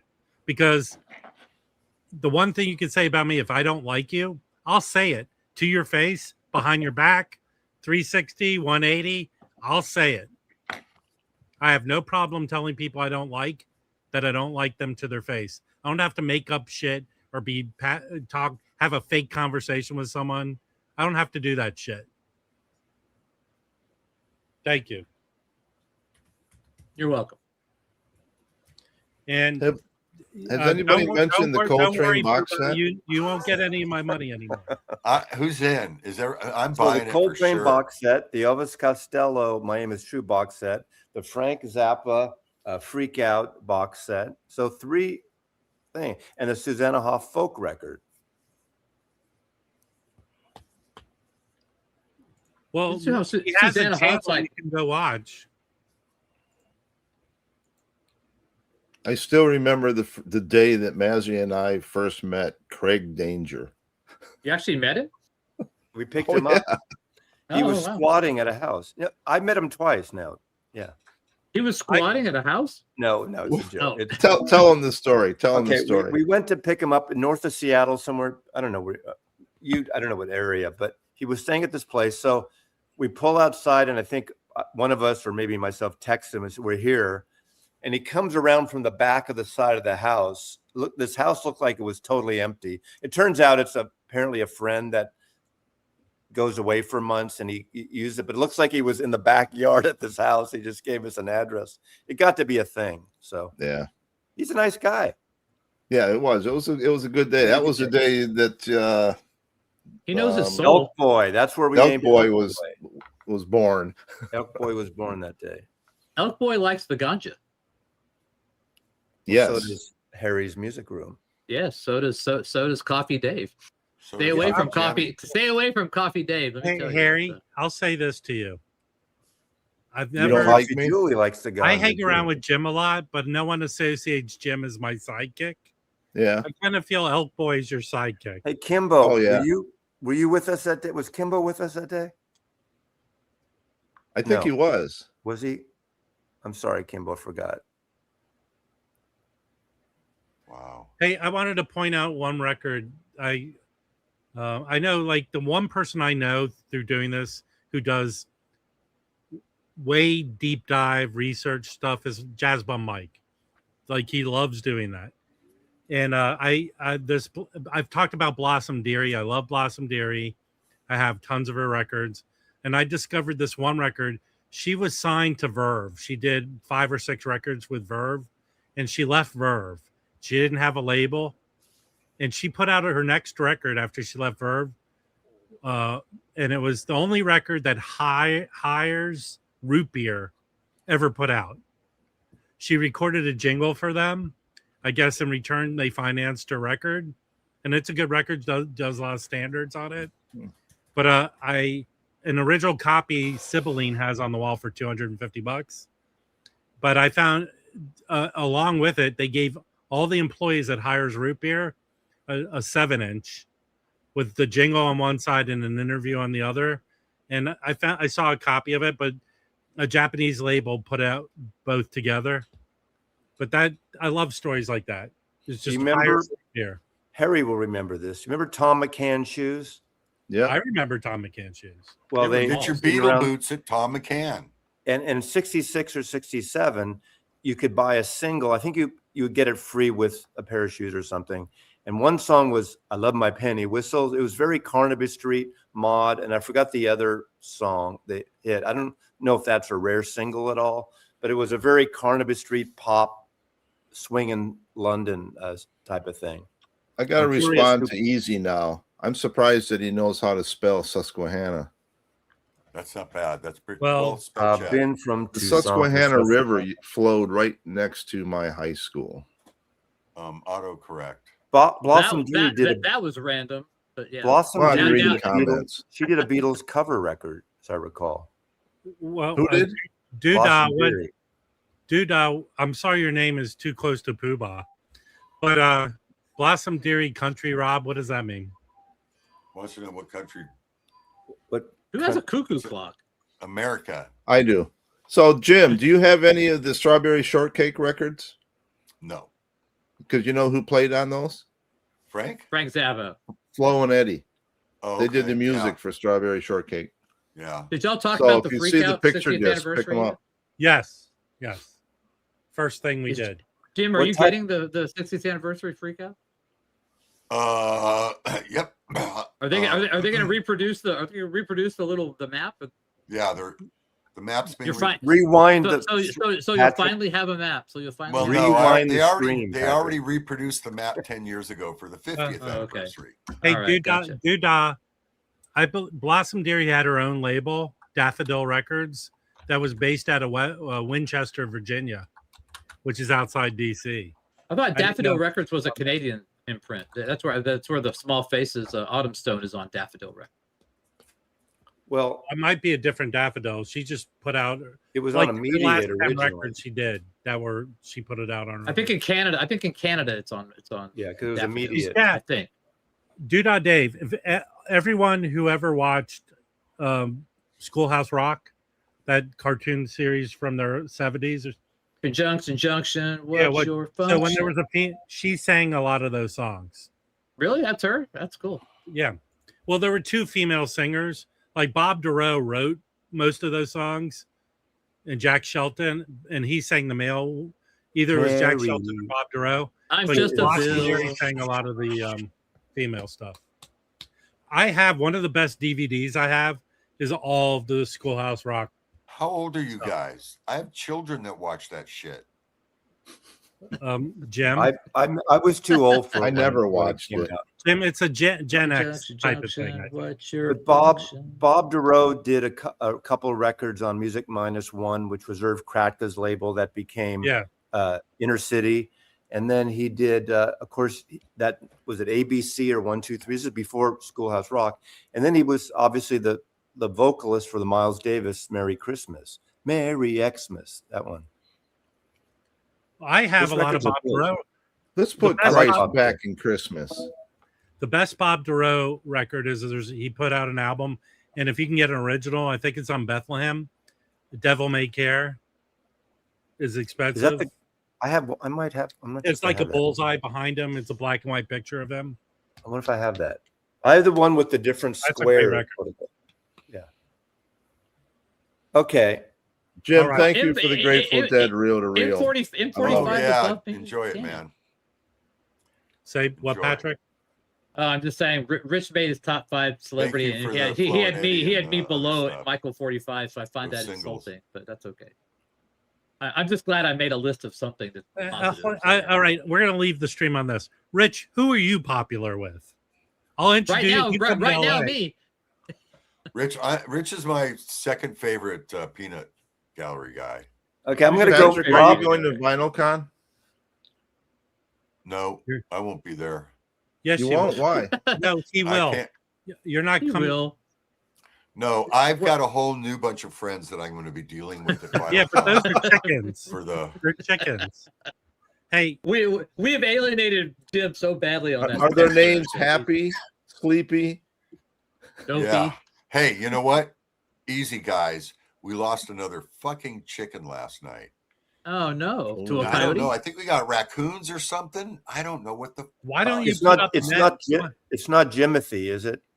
Why don't you put up netting over the top of? Why don't you get a dog that's not a wimp and like that can protect it? Why don't you come down here and sit here with a BB gun all night, PB? That would be fun. A pellet gun. I can just sit there and take that woman in Ballard who named into the first video of Jimothy and should have trademarked that. Man, that thing blew up, didn't it? All these T-shirts, there's a cake company that's making Jimothy cakes.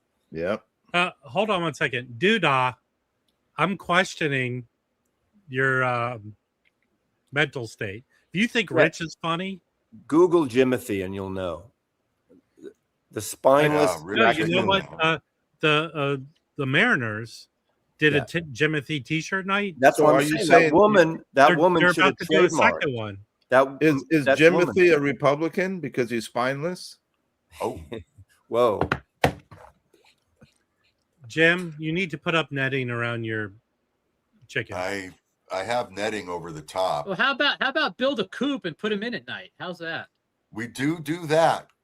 Well, if you put them in at night, how are they dying? We do that. We do that. I don't know. I think someone's breaking in. Do you close the coop door and actually we put up video cameras? Jim sleepwalks. No, I leave it wide open and draw a line right to the chickens. Jim Okay, sleepwalks to the so- back and bites the heads off of chickens. Jim's sleepwalking, and then suddenly that night they have fried chicken for some reason. So get a Ring camera, put it out there, and find out what's happening. You know what? There's a fucking conspiracy going on. My camera last night didn't work. All I'll say, Jim, is those chickens are delicious. Don't smoke pot before you set up the camera. Okay? That's what I'm All right. saying. If Before you set want up the Jim camera. all right, thanks everyone. Come by Thursday. Happy If you want trails, some everybody. chicken, I'm cooking chicken tonight, so come on over. Very nice, Patrick. I like to put chicken in my chili. I like thighs And your I use- clam chowder too. I save the feet. They call Bye. them paws. Okay, I'm so glad I got up this morning for this.